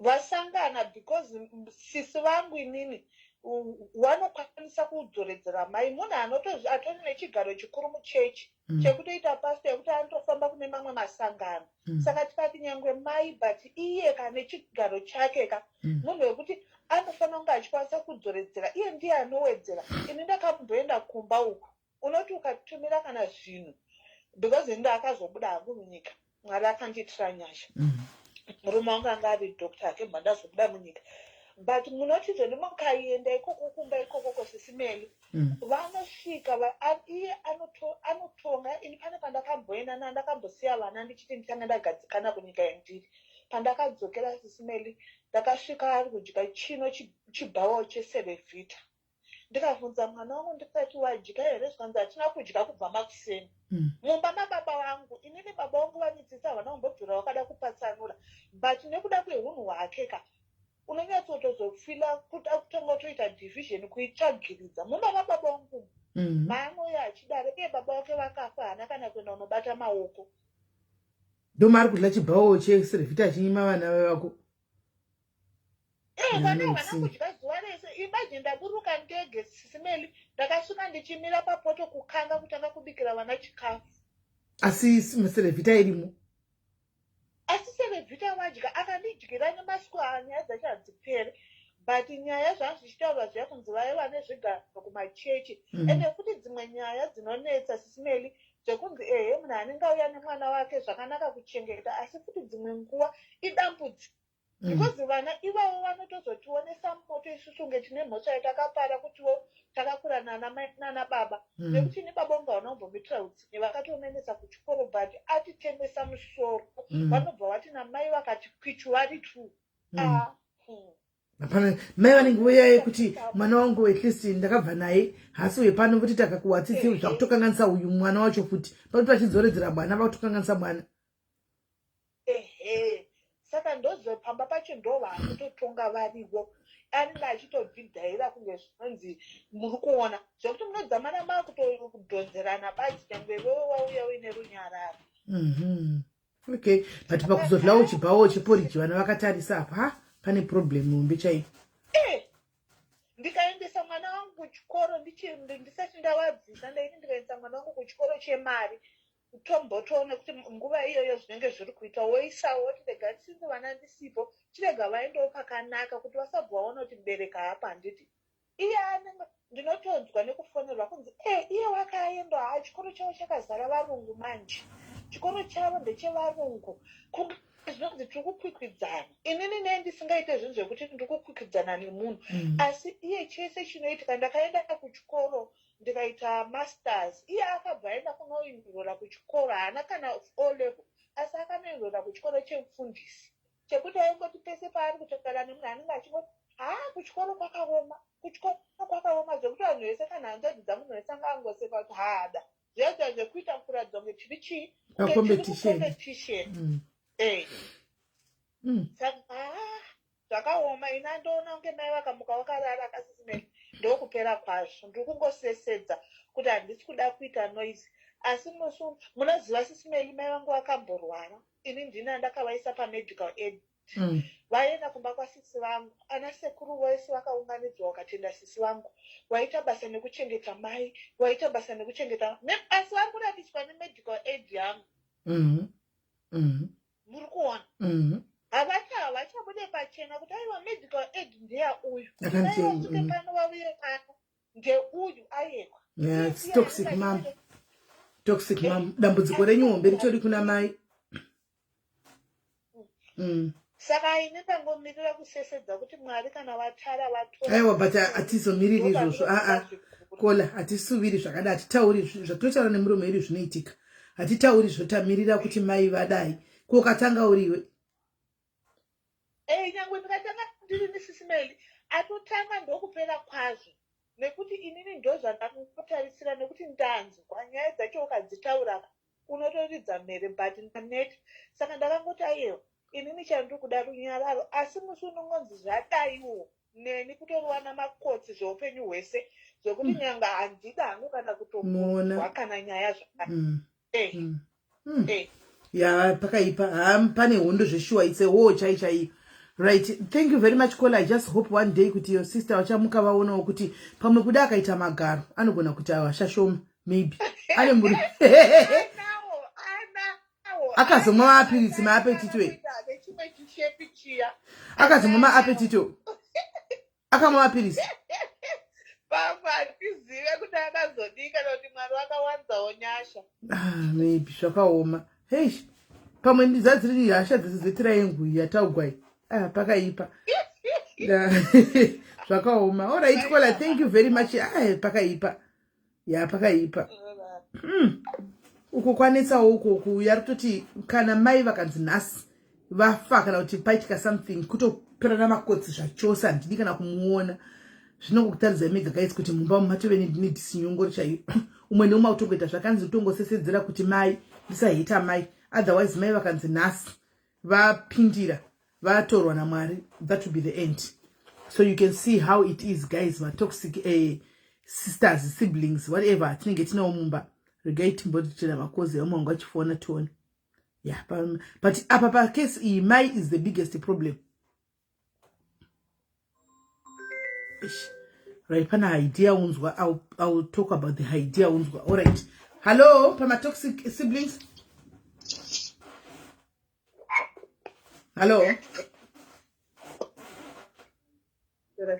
Yes, musha kuri say.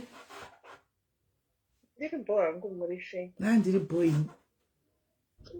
Ini nangu dangotaura kuti mukaona simeli panonzi mai vambofirwa vazonororwa futi handiti relationship yavo yavanozoita kana vanororwa futi nevana vavo vabva navavo vazoita vana vekumurume munyuwana hazviti zvakaenderana simeli.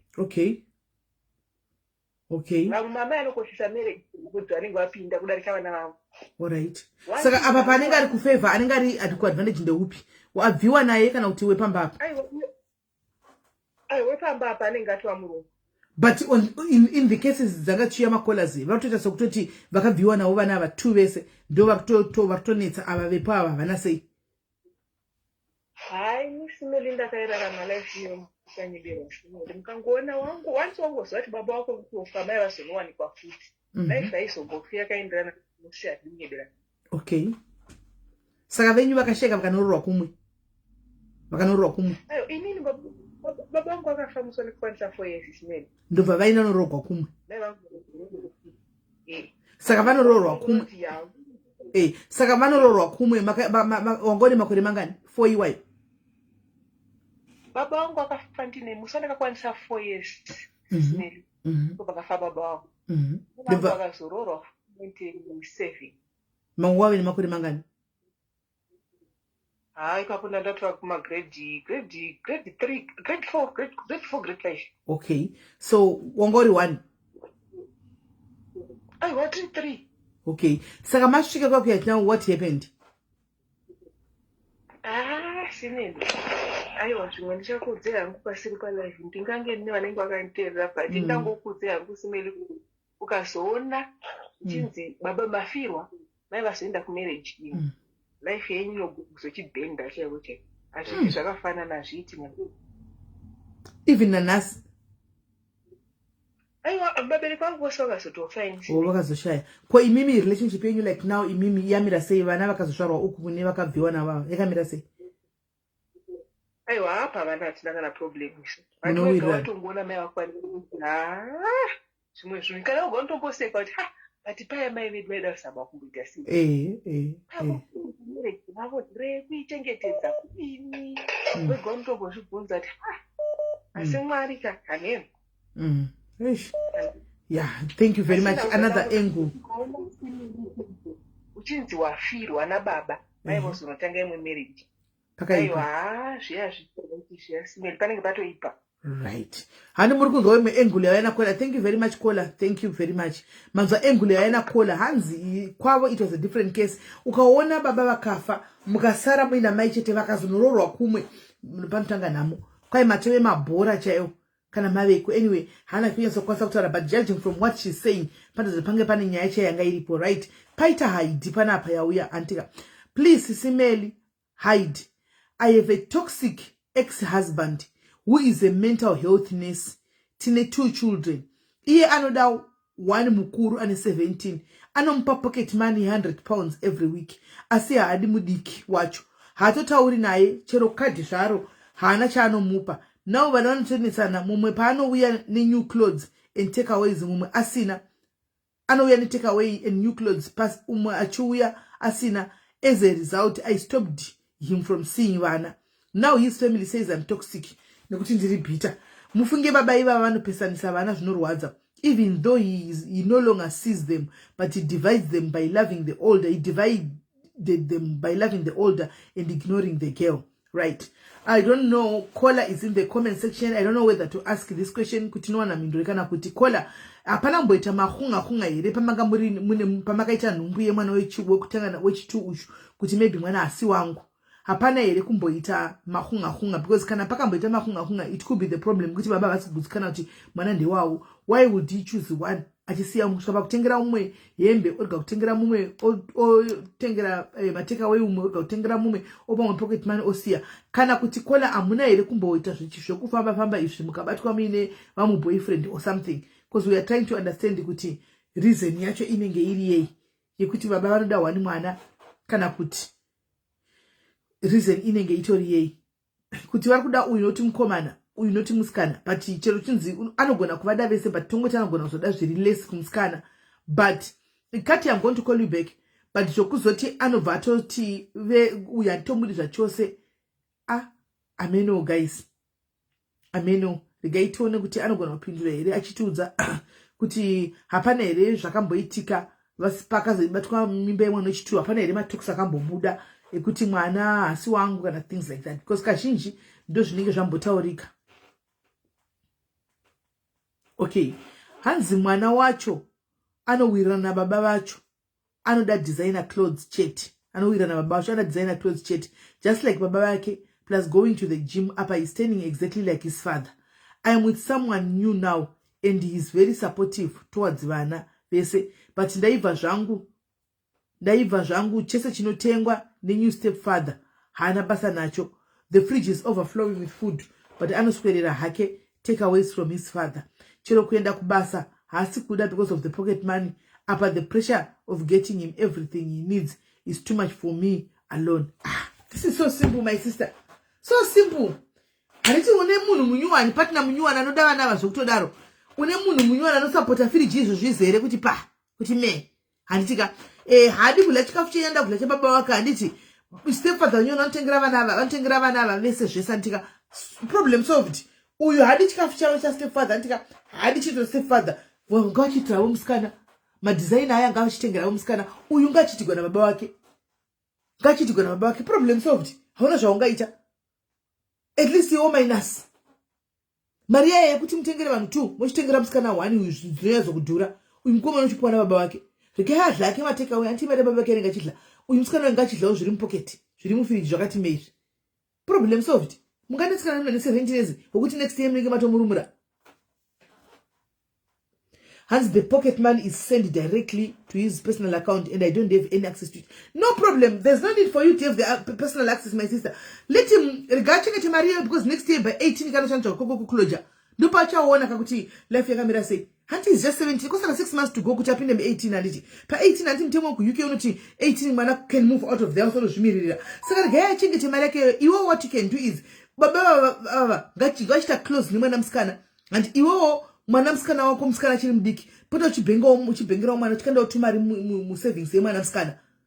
It's problem unganetsi zvingori clear hatoda akada zvababa wake it's fine. Uyu mukutaura nemurume wane boyfriend yako ngadavete all the not akatenga zvinhu mukomana asingazvidi chatoga zvinogoviwa kana kurashwa. Saka zvinana achitengera musikana ushu uchitawo madesigner arutengwa uina baba wake uchitawo zvakawanda anomaona. Saka ndimwana mukomana arikuda kuenda kwababa wake then ipo regai akure hanza 2017 regai kana baba wake another thing futi chichi anogona kugara baba wake muregai aende kugara baba wake kusala kene musikana achauya agara musina nguva muinaye my sister hamusisina time munaye 17 next year 18 anobuda next time musingasamukwanisi anenge kutoenda kuna baba wake straight and you can't stop him. Saka chimuregai he might as well go now as long as she's mwana wako aripi as long as mwana wako achakudza mwana akura enda na baba wake achadzoka. It's not easy yes mwana wabeti but zvazviri right now zvichaparadzanisa vana manje. Zvitori kuti aende achifanira na sisi vake ari kwaari koko zvitori nani. Sisi vasaone zviri kuitirwa mukuru ina baba ari kwa baba vake vanongotona vari kumba ikoko nokuti kana ari apa chete zvinonetsa mudika charamba chingofila kuti handidiwi. Saka ngachinda kana chinda mosara moita moonesa mudiki uyu hapana chakamboipa handi mwana anenge ari na baba vake ndopachazodzoka kakuziva iko zvino agari navo ndosaka achita zvese izvi ngamboenda nogara navo muone tachadzoka mwana ave mwana kwai nokuti kuna step mother oka vanenge vochinoyesa kunomuonesa pepe mukuru ka 17 anodzoka right. Muregai amboinda haminoti guys munopaonawo sei akatoka baba wake mukudika anotokura pasina kukombeyana ndochokwadi chiripo. Step father nyango katapira sei hafaniri kuita close kumwanasikana another problem lodi aiwa havasi kuti vari kuita close havana kunzwa kuita close vari kunzi step father vanotengera vana ava zvakafanana but mukuru uyu wacho haazvidi nokuti anoda zvoka baba vake saka haazvidi anomaona.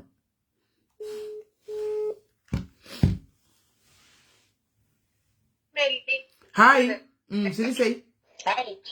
Ndiri right. Ini ndinopa hangu 2 cents dzangu quickly kundoti ini ndinopleada nana mai nana anhu ari kuona live kuti chengetai vana venyu ndapota.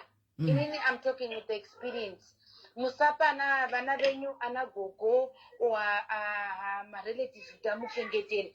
Inini ndakakura na gogo wangu because mama angu anga asina time yekundichengeta and I never met my father saka ndakachengetwa na gogo and gogo wangu anga sisi wa gogo wangu because my real gogo akashaika. Do you understand Dr. Saka gogo wangu waiti vangu are very toxic.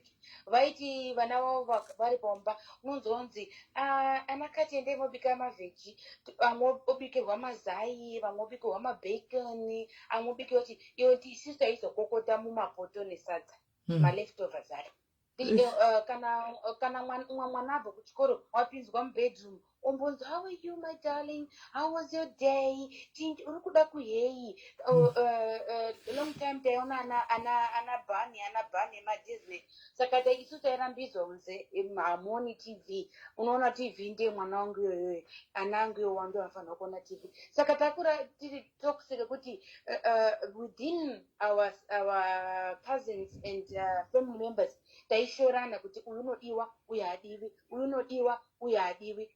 You understand? Saka kana ukabva kuchikoro let's say une 95% kuchikoro wauya ane 50% ndio unonzi mwana wangu watrya the best iwe wauya ane 95% unonzi aiwa handiri kugara pamba pangu handiri kuhya chikafu changu handiri wada kuita sei vaifana kuti unofanira kutofunda kuti uri kugara pomba pangu.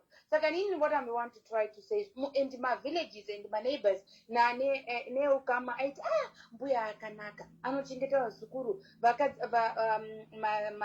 makazins aya anomitiswa anosiwa navarume ndo vaitora tuwana achichengeta, but anga asi kuchengeta nemwoyo weseba aichengeta kutsvaga asika nebasa muzi sisimeni kunzi tisu taisakura magadheni, tisu taitakura chemba usiku 3 o'clock 4 o'clock dzeusiku unze takura chemba mende korasa kunze ngoti taigara kusakubhaka. Saka unonoti by the end of the day hausi kuchengeterwa mwana ba, uri kuitirwa mwana wako kuti aite slave. And mwana wako unonge achifundiswa kuita toxic ngekuti what you do is you build the wall. Unonge wakuda kuzviprotecta kuti inini I don't want this life, I don't want to be like this. And anhu acho anoenda kuchechi zvekuti ana mairowadzano anotorespectwa mucommunity kuti iwe ukazotaura kuti akomana magariro endiri kuita panapaka haasi kuita ndowato bad person, ndowakutonzi uyu hatendi ndiri kumuchengeta pano unohya sadza rangu chikafu changu pano wakupedza wakotokota munharaunda kuti ndiri kushushwa ndiri kuzvinyi wadini kuenda kuna mai ako wadini kuenda kuna baba ako. Saka nini sisimeli I've been listening to what people have been saying and all that. All I want to say, if there is any chance wamitiswa, yes, kurambwa kuriko, kufa kuriko, but chengeta vana vako even kana pasi pebridge. Zviri nani kugara pasi pebridge na vana vako because vana vako nokwanisa kuti mama haana, mama ari kutotrya by all means.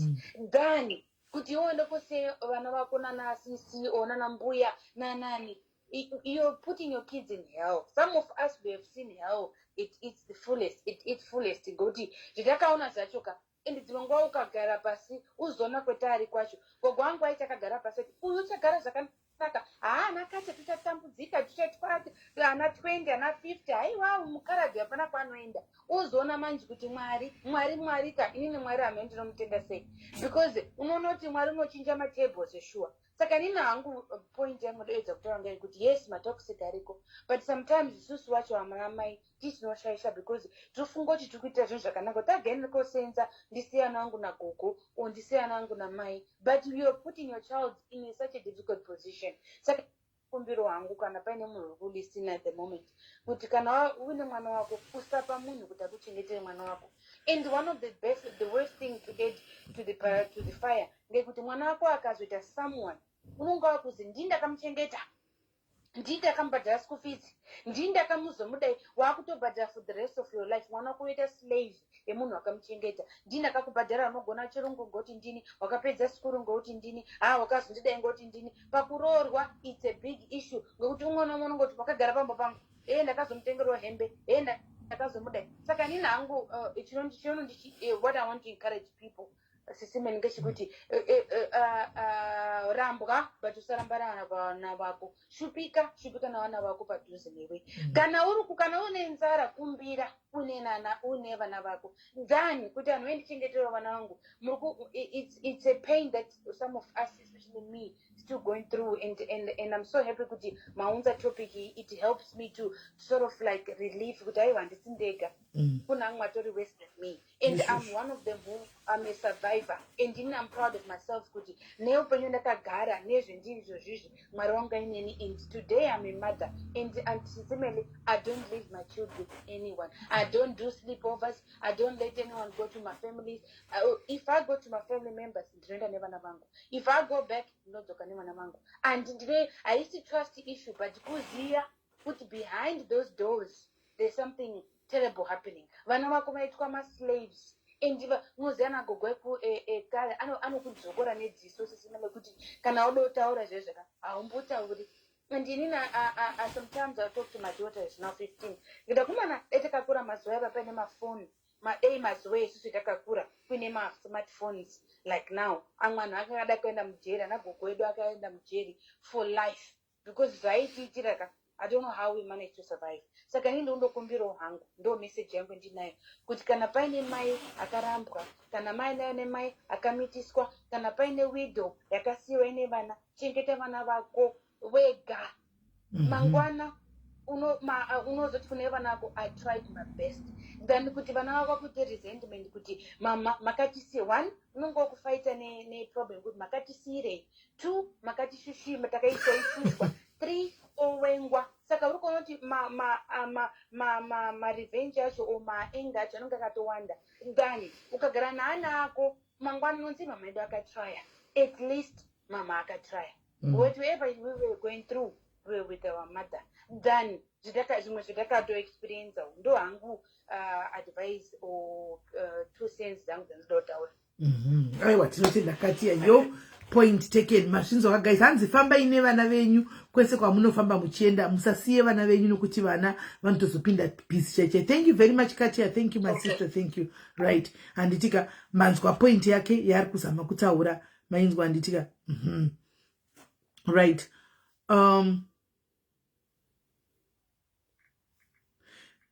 Pane here mumada kufona titole one more caller. I think we need to take toxic parents, toxic siblings. I think we need to come name a toxic mothers shakar. Tojoka na yo toxic mothers, because it's like common denominator kashinji kacho ndiwana moms. Common denominator ndiwana moms kashinji kacho. Ndiwana moms. Pane maboni funza tanziko family yaya yakazomira sei family yaya yekwa mugari. We tried takapinda mugrupu ende mugrupu tika mukataugwa tikati aiwa vadurura zviri pamoyo pavo zvabva zvapera handimaona. So we hope kuti zvakapera, because Eva pataimuudzawo akateerera tikati chikumbira regero for the sake of peace zvipere. Do you want to start over? Akati yes, and she apologized kuti zvidi zvipere. Hello.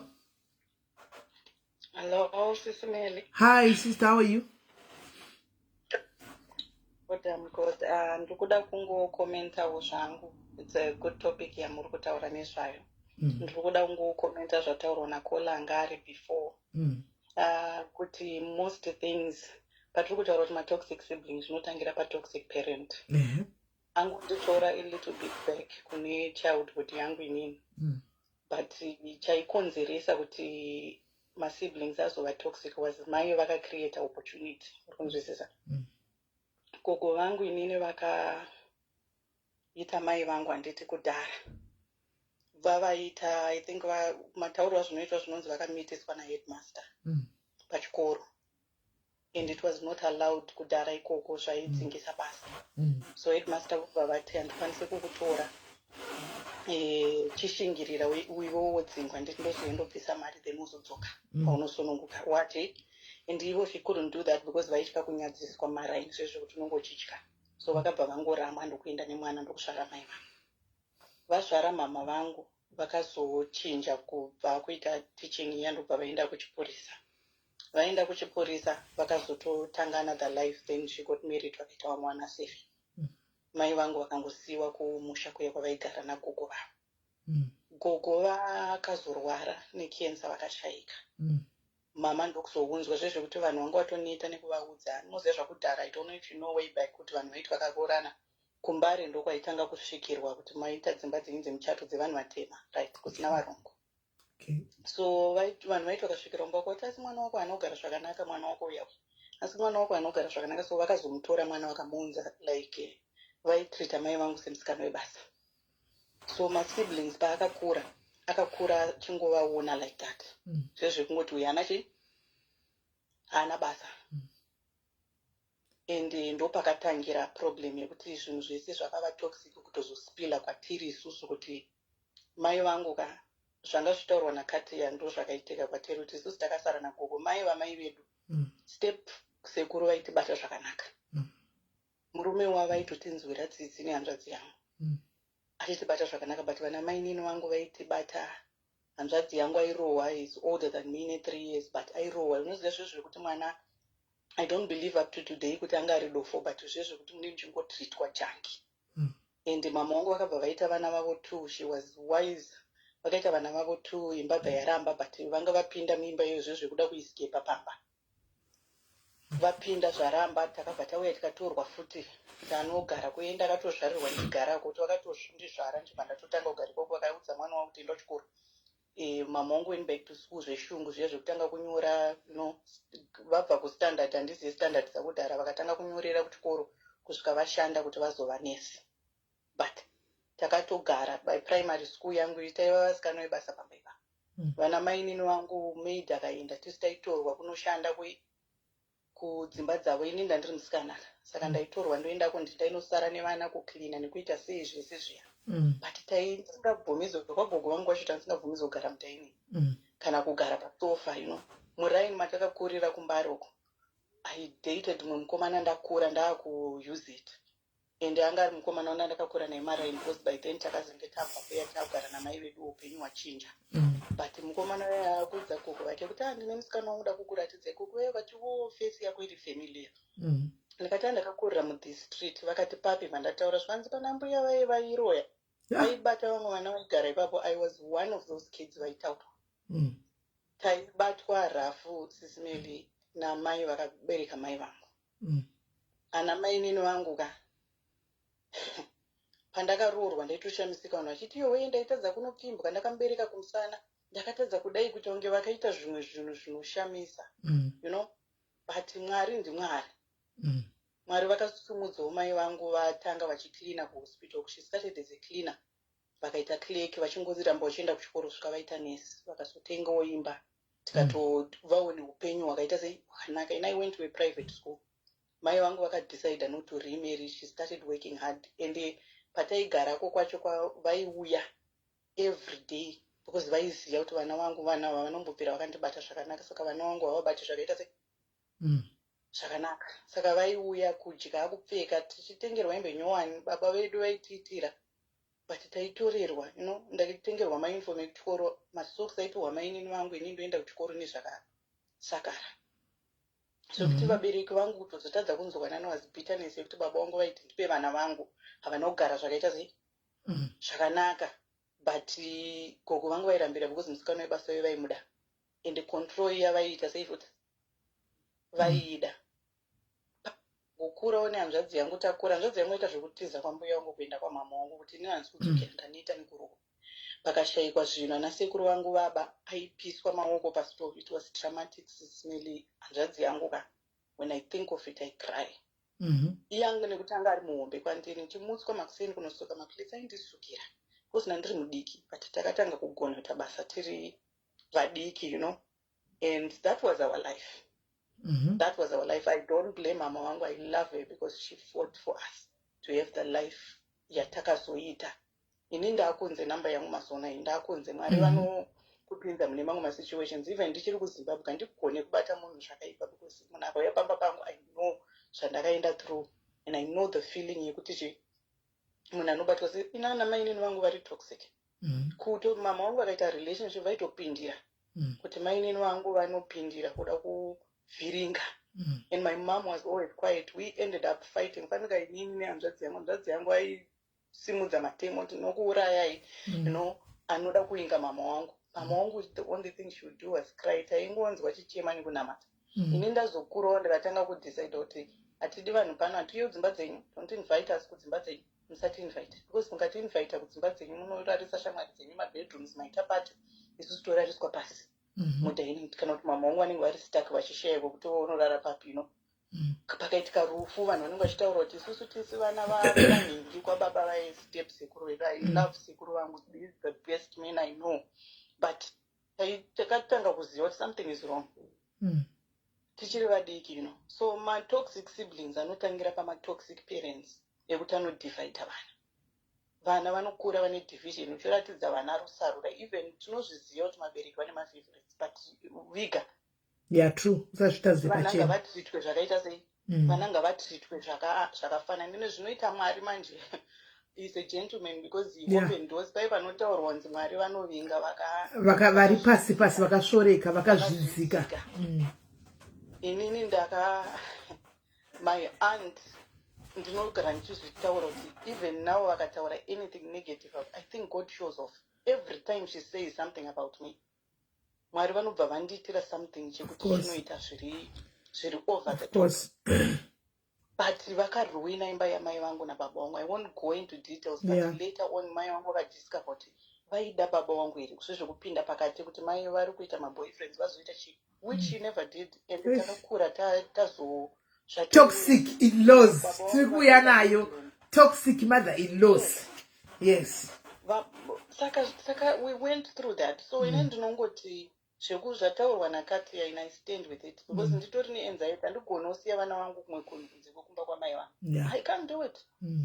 Handizvigoni inini wacho kuti nditrust mumwe munhu nevana vangu zvinondinetsa. Masiblings angu ndinoada zvakapfurikidza ka. Brother yangu fought for me. Zvandakuudza kuti ndaisukiswa maplate chimutswa mausiku tichisukiswa maplate kuchinaya ndakamboita matransfers mai vangu akasvika ndisukiswa maplate nagogo vangu. Ndichirwara sisimeri unoza matransfers une temperature une chii. Zvakandinetsa pavakashayika ka ndanga ndato well off ndichiri kuZimbabwe upenyu hwangu hwato nditori nemuzukuru wacho akaita zvese parufu. And she tried to apologize to us takura. But takangofunga nehanzvadzi yangu kuti is this sincere kana kuti because wakuona kuti tisu tinenge tiri nani because tisi vazukuru vekutanga. But vana mai neni vangu vanomira neizvozvo kuti takavachengeta pandakaroorwa ndakatoti munhu stay clear paroora. Wakandichengeta kana wakandichengeta wene chawakanichengeta nacho. Ndikudzorere izvizvi. Asi kuti mai vangu vatadze kana kubata something. Because people were going after dead wangu kuti dead wake ndikati kuti mundione ndienda private school ndaendeswa nani. Ndakavabvunza musi wekuroorwa wacho ndakaendeswa nani. Vanhu tuzo ndikati saka maifungwa kuti school fees yaipa kupi mai vangu vachisenza vari civil servant. Zvaibva kupi? Hembe dzandaipfeka, zvandaidya isusu, kumba kwedu zvaitwa nani. But because vaititora itakakuchengeta ndikati munondichengeta maindiita musikano webasa kudzimba dzedu. Ndaiva musikano webasa ndichibereka vana. So matoxic siblings ariko but zvinositema kumaparents. Maparents akaita vana zvina basa kuti igame park here kana kuti china. I don't care. I don't believe in that. Okay. Ndinobelieve kuti dumbu ramai rinobatanidza mai vana rofanga kubatanidza. Yes. Zvinobatanidza. Mbereko ndo inobatanidza. Chibereko. Vana vako wavabatanidza wavaisa panzvimbo 1 ka. Hakuna chinozombomira chichinzi division kana kuti zvinoshanda zvakaita sezvakaita. So toxic siblings start from that. Yeah. Right. Vana mai neni vangu vaitaura kuti utaitadza kutaitukwa sisimeri moza taitukwa kurohwa ka. Handitauri kurohwa kuti kana kuri kurohwa kwanga kuri kudya kwedu. Taiseva nesupu isusu baba vangu vaiunza grocery vachitadza kupinda mugedhi vaiunza grocery rakazara pano. Ndakakura ndichifunga kuti ndaisadiwa nababa vangu zvezvekunzi takatokatora kari kadiki kadai ndakatorwa ndichine mamanzi chaiwo. But vakanditora kuti vadye. But vasingatibate zvakaita sei takafanana.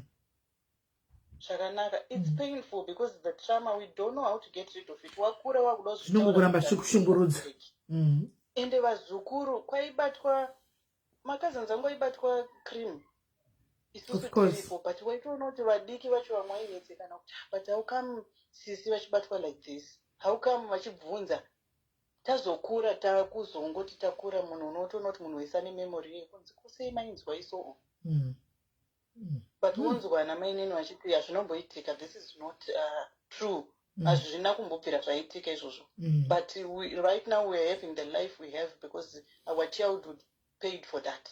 Mwari vaiziva kuti vachazotivhurira, but it's a big price to pay because we don't know how to heal and forget those things. Wow.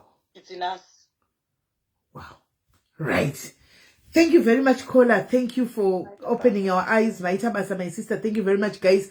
Mamunzo Hanzi, pana every toxic sibling, there's a toxic mother behind. A sibling cannot wake up saying, "Ongeta toxic personal influence ya mai. Shisina kamai mkati.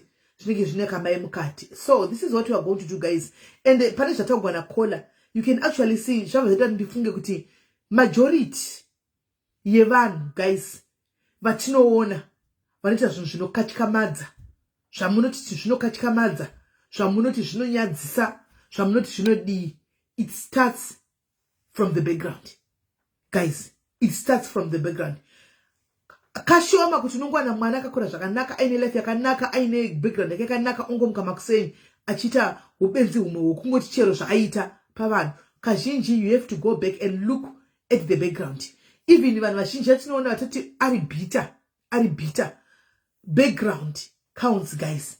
Hakuna munhu anongomuka ari bitter iye akakura zvakanaka asina any problem. Kazhinji iwa yaya makudzigwa tunoitwa tiri vana vadiki ekuti unokura uchibatwa rafu, unokura uchifudziswa mombe, vamwe vachidya cream, handika iwe uchipiwa mutuvi, Animaona vamwe vachidya ice cream iwo chipiwa chikoni chepazasi chasara chisina ice cream kati. Anoita kuti vana vakure vakadaro. Noti majority yevana havawani closure. Ndanda kuti ndakuvhara. Ndakuvhara. Kola, I'm just giving you 2 minutes because ndakupedza. Oh, okay. Oh, muchiri pa live. Ndiri pa live.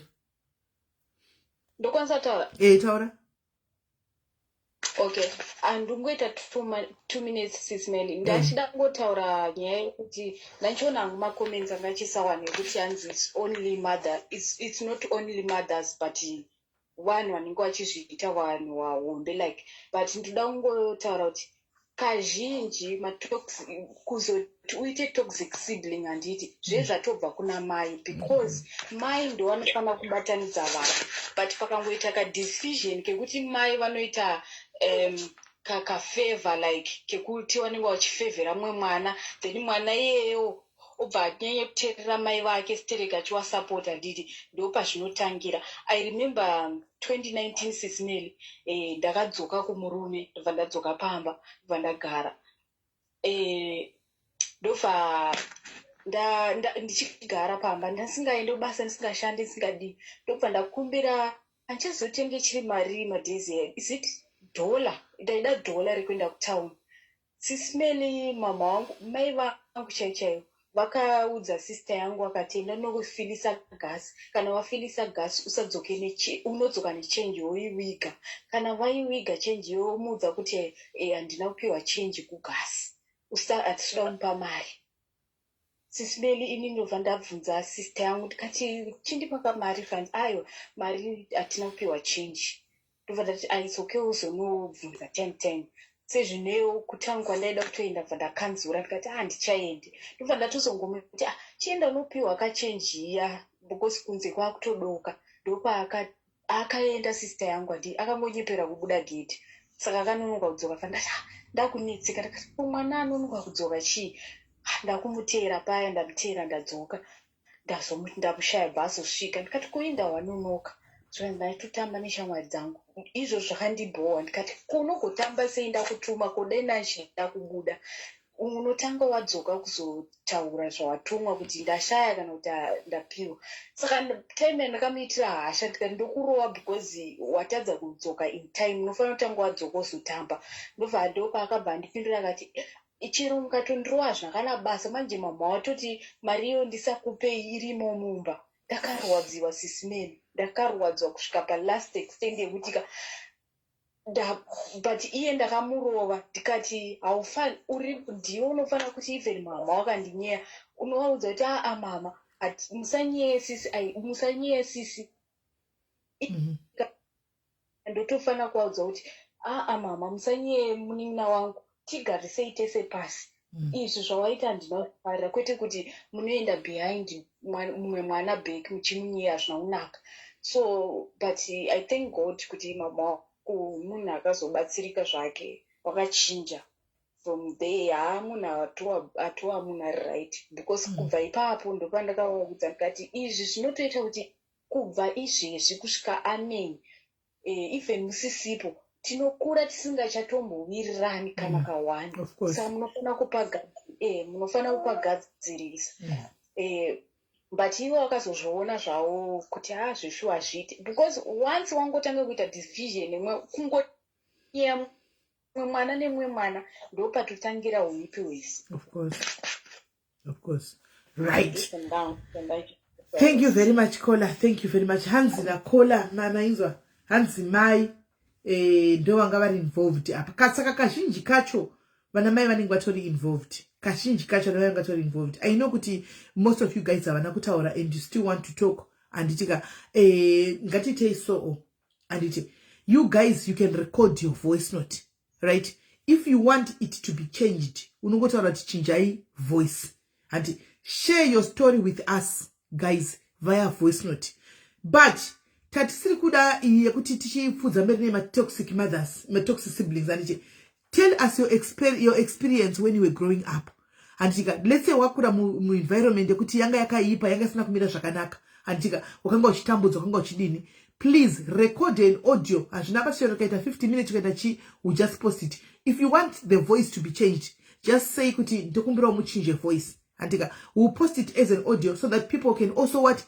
also hear antika, and it's also therapy to you ukakura uchikura usina kuwana closure makurira wakaita antika that bitter background yaunaro. You are bitter because of the things that happened in your life in the past antika kune ma issues aitwa sweep under the carpet akawanda nevabereki stereki uchinzi hazvitaugwe anomaona. Kune ma issues aitoitwa kwauri nevabereki, you couldn't stand up for yourself, you're just a kid, wasakwanisa kutaura. Kune zvakakura zvakawanda zvaitwa kwauri nehama dzamai, pamwe mai vanga vashaika, pamwe wakakura uri nherera andika ndiwanga uri mufudzi wemombe, ndiwanga uri mupfeki weslippers rakasona ruteni anomaona, ndiwanga uri mufudzi wemombe, kubika zvese everything kana 4 o'clock andika this is your time. And yes, Queen, how are you? Love you too, sister.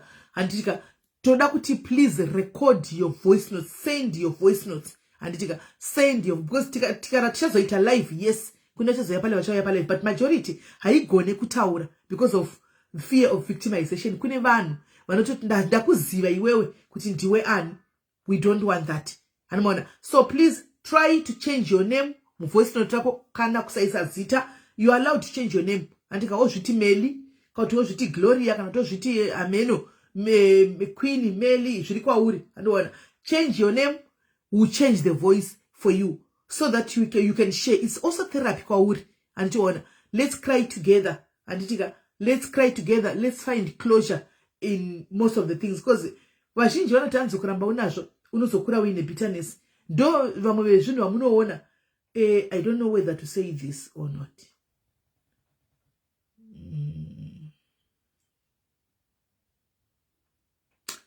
Okay. And today this life was rushed. Ishe nunulai because nitukuda kubika. Apana munu. Saka nitukuda kuti ndibike. Apana munu. Nitukuda kuti ndibike. Ndifunga chimaya chawa nukutamba chiri choga msero.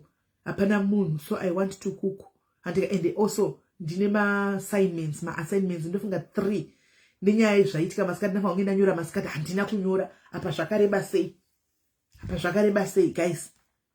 Zvakareba ma PDF ndofunga 3. Saka I need to finish them by tonight. Ndofunga ngenda zvipedza. Ndofunga ngenda zvipedza. Saka ndo zvakuita ndidini ndimhanye kuti ndiite ngadenda hamusa tinogara, but handina kungenda maita maningikira acho akareba.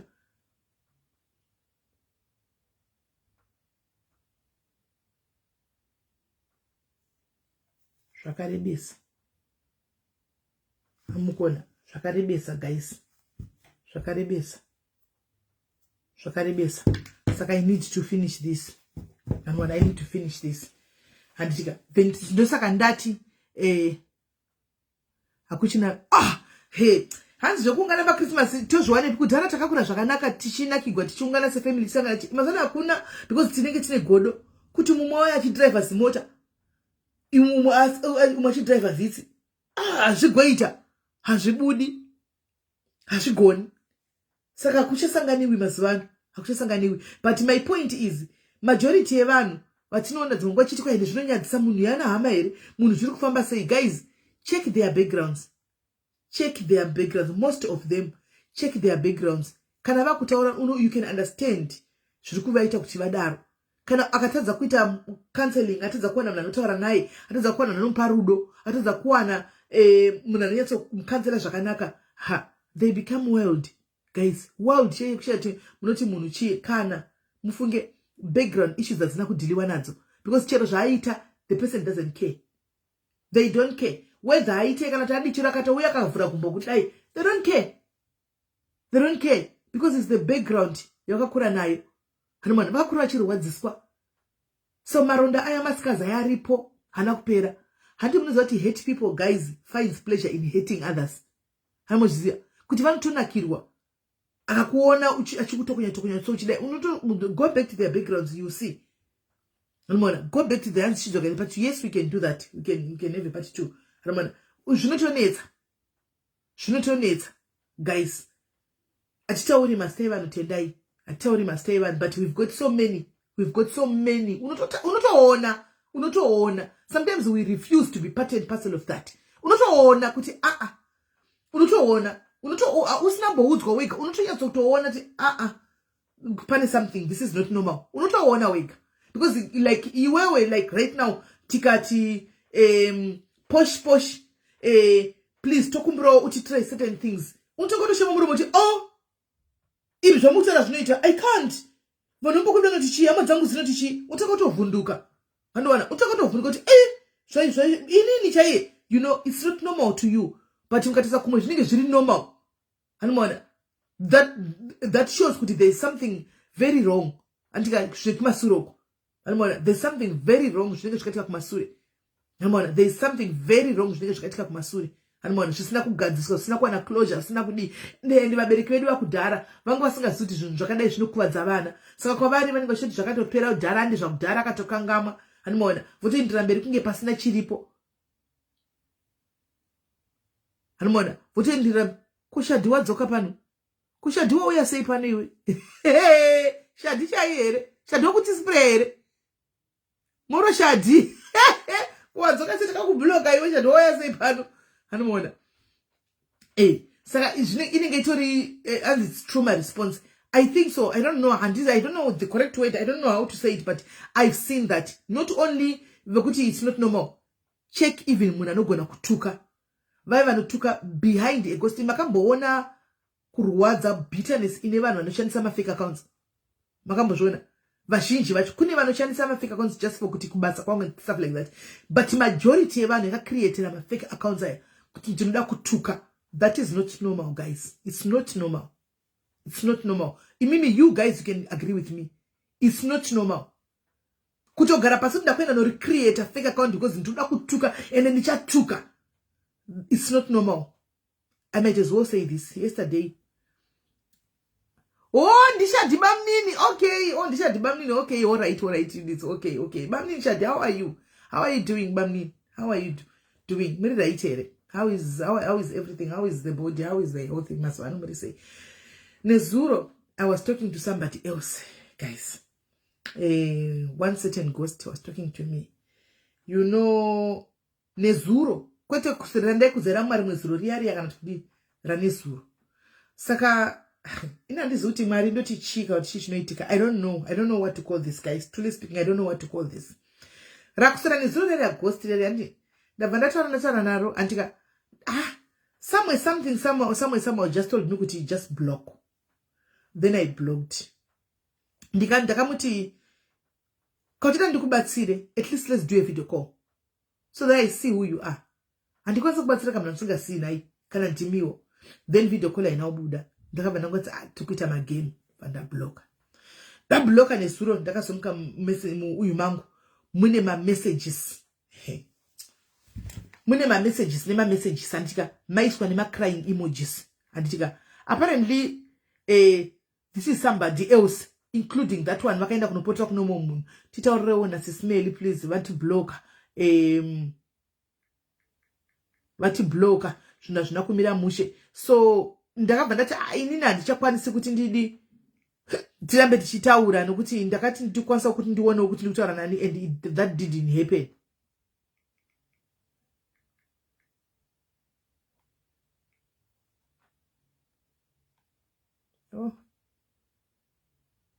I deleted pakaswa time yekuti anodelete 24 hours naida kutaridzai. Wanted to show you. Pakaswa time yekuti anodelete 24 hours. Zvakanzi pakachitangwa manje ndakachitanga kudzwa manje background because yaka yangu yekuti tichiudzana chokwadi ndanda kutaura nchitaura tipati wona munoza zvimwe zvamuri kukumbira izvi kwandiri andika ningi ndiye munhu akachikwanisa kubatsirai apa. Anoona zviri straight zvisina kana mubvunzo. But it's worth a shot kuti muno try ikoko because hamene zvikanobvumwa because ndaimboona ma comments enyu ndaimaona zvishuwa ndaimboona ma comments enyu muchinyora zvinhu zviri nasty about munhu but ndiye munakwanisa kubatsira izvi zvisina kana ka2 kana ka3. Anoona apparently they've been to so many people kune vari kuziva andika vatsvaga rubatsiro the help is not there. So ndanda kuvaudzawo it was a moment of truth kuti you know munovharira ma blessings wona iko zvinomukuti hapana chamuri kubata chiri kufamba hanzi kuti ndizame kudaiso chako zvinhu zvisi zvakablokwa kublokwa hapana chiri kufamba zvakamira kuti nti handika ndakatumigwa fridge yakavhurwa guys musina kana chinhu muine chigubhu chemvura. Anoona musina kana chinhu mutipachiswa ma crying emojis muri kunzwa ma crying emojis. Ndikabva ndati but pamaita anditika pamaita paipa yamsha zvamaita ndobva vatanga manje somewhere somehow. But guys, some of these people they know kuti zvaunenge vachita zvine maishi. Ndakatanga kunzwa kunzi dai maimboziva background mamusingamboti shori taitofarawo paipa tichiona kuti vanhu vari kurwadziwa hanomana nesu taitowanawo peace nazvo tichigwa samwe vanhu because ndobva tanga kurudunurirwa background. Unosvika pakuzongopererwa kudai guys, kupererwa kudai. So kuti saka ndizvo zvamaidhila nazvo. Saka do you think the way yamaisha ioperator nayeyo was the best way? Zvikaita itofara truly speaking, but it's only now. Ndikati but hapana chinotadza kuti machinja. Hapana, it could be kuti mukuda help ichete. Hanomana endai munochinja. Endai munochinja. Tiona kuti munochinja mukachinja chako chako munobatsirikana. Hanomana. And pakatagwa a lot guys. I think I had one lady walandina yari padiaris panapa, one girl actually asina tori that anokomenta ndachi doctors papa machatsi papa akanzwiririra akasvika kuti yo SIS MELLY. Ndikati yes. Antimba zvandaishaura zvandimazvona. Now you come back to us and say, you know, ndo zvandikusangana nazvo izvi wapanguva but papa ndikati kuti papa kopa wai ndakambosangana nescreenshot yandakanga ndakadrawiwa nditi ndakadrawa kumeso and one of that person ndakanga kandidraw. Ndikati unozati wakambondidrawa. Ndakambosangana naye akandwa kune WhatsApp group wakandidrawa iwewe wakanyatsodrawa kandiita kuti ndite fani vanhu ndite fani like I was nenonda ndakutaurawo andwana. And ndakazovaregerera because they showed like really remorse kuti tokumberegera. It was for fun. Kwatiri it was fun. Ndikati fun yakadaro. Fun yakadaro. Antimachona. So you find kuti my background issues anenge aripo guys, my unresolved issues anenge aripo. Majority vanhu vamunoona vanofanira kutomuka makuseni instead yekuti data iroro uti ndakuno mari yaitenga data rega ndinotenga masai nditengese kana full time nditengese uri kuti rega nditenge data kuti ndinotuka. Clearly guys, it's not normal. Tingataure tingadini antika it's not normal. Let's keep on praying for vamwe vanenge vane ma issues avasingakwanisi kushare because some they can't share their issues with anybody. Vakutongozvidza kuti takabhotla apo ndichangokura nawo ndichangofa nazvo. So anobatsirika sei? They can't share. They're not free to share with anyone. Vanobatsirika sei? To tell them kuti endai kana kuchechi munobatsirika nakudi vanoenda kuchechi yes, but they can't share because as long as these childhood problems dzisina kudhiliwa nadzo, chero akaenda kuchechi akaimba sei, chero akaini, but that thing hachiperi because ironda iska ririmo kusvika zvadhiliwa nazvo. Ronda iro ragezwa raiswa betadine raiswa mabandage raoma ndokuti zvipere. Kana richingori munhu ari kufamba neronda rake riri open rakadaro andimaona hazviperi. So instead of ndakatozozvidzidza nezuro kuti instead of hating on these people and you know pane ma issues, it's not normal guys. It's not normal. It's not. You can agree with me. It's not. It's not. But anyway, we love them like that and we just pray kuti one day the same way azviri kuita mazano amene zviri kungoita so zvavari kungoita ameno vari kungotendeuka one by one vachingo you know kungoti Mwari nerimwe mazuva vawane gonyasha because vane zviri kuvarwadza zvavasingagoni kushare na anyone. Hanzi the life showed Newton sindega ndine family time samsoro drama kuti your life you live your life avoiding anyone who brings near the family kwauri just to maintain your peace of mind. Ndokwa zvinoenda. Unopesera kuti let me live alone, but guys also living alone. Amen guys. Amen. Ndo zvazviri. Saka guys, just do your audios, record your audios, whatever that is hating you, kukura kwakaita and things like that. We're giving you this platform because you know, bring them, record your audio, change your voice, and tinayo app yekuchinja voice. We change the voice. No one will know kuti ndiwe. Kana wada kusama zita, tsvaga rimwe zita. Kana kuti you don't put names, send the audio to me, record upore newe antika. So guys, muweno usiku wakanaka, Mwari kuitire zvakanaka, regai ndobika tigoita zvandifa kuti ndiite tobatana zvakare. I said mangwana na kusura mangwana ndenge ndisipo. So we'll see each other per weekend. Kana ndawe available antika. When I'm available, we'll talk tomorrow and kusura mangwana. Saka if those audios kana kauya do atenga nziko tikabika tichitaura andinenge tikosa concentrate direct andimiki. Andona akauya ndiwandenge tingo kandraiwa tenge chiko kuti tinongopa boys ndo dzinoisa ma audio ndo dzinogadzira ma audio aya dzichingo kuposta ma audio, at least you have something to entertain yourself. Atika ngatsangane zvakare na 12 tukuitigwanyasha na 12 guys. We have other women vamwe vakadzi vari kuuya vanasisi vedu vari mu comment section vanouya vachito lead hope ma prayers at 12 and it's powerful. tikudzidza zvakawanda. We are releasing, we are removing this bitterness in us, we are removing this hatred in us, we are trying to be better people, we are trying kuti tive vanhu vanogara vari padhuze naMwari, we are trying kuti zvimwe zvisina nebasa rese tisanyanya kupinda masviri, we are trying to have the spirit of forgiveness as well. And so 12 o'clock kana tikwanisa batika mudikani hazvimbokutoreri 10 minutes. I think it's just a prayer for 10 minutes and then you are gone.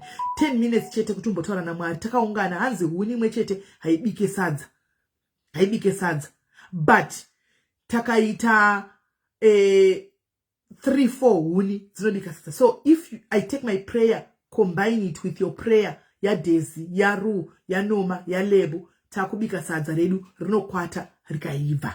Handimaona. Saka is pray for me, I'll pray for you. Carry my burden, I'll also carry your burden. Tichienda takadaro anditika do chinorepresenta madiaries anditika tichiti zvakare kune vamwe vese kumapeji akasiyana-siyana vakakanganisirwa nesu pano, vatakakanganisira pano padiaries. Please pardon us, forgive us, we are human. Tinokanganisa tiri vanhu, tinokanganisa kwatinongoitawo tese tiri vanhu, tiregererei. We love you and we'll keep praying for each and everyone. Anditika patinorasika tinodzorana, anditi tinodzorana takadaro tichienda. Mwari akuitire zvakanaka guys. God bless you, love you.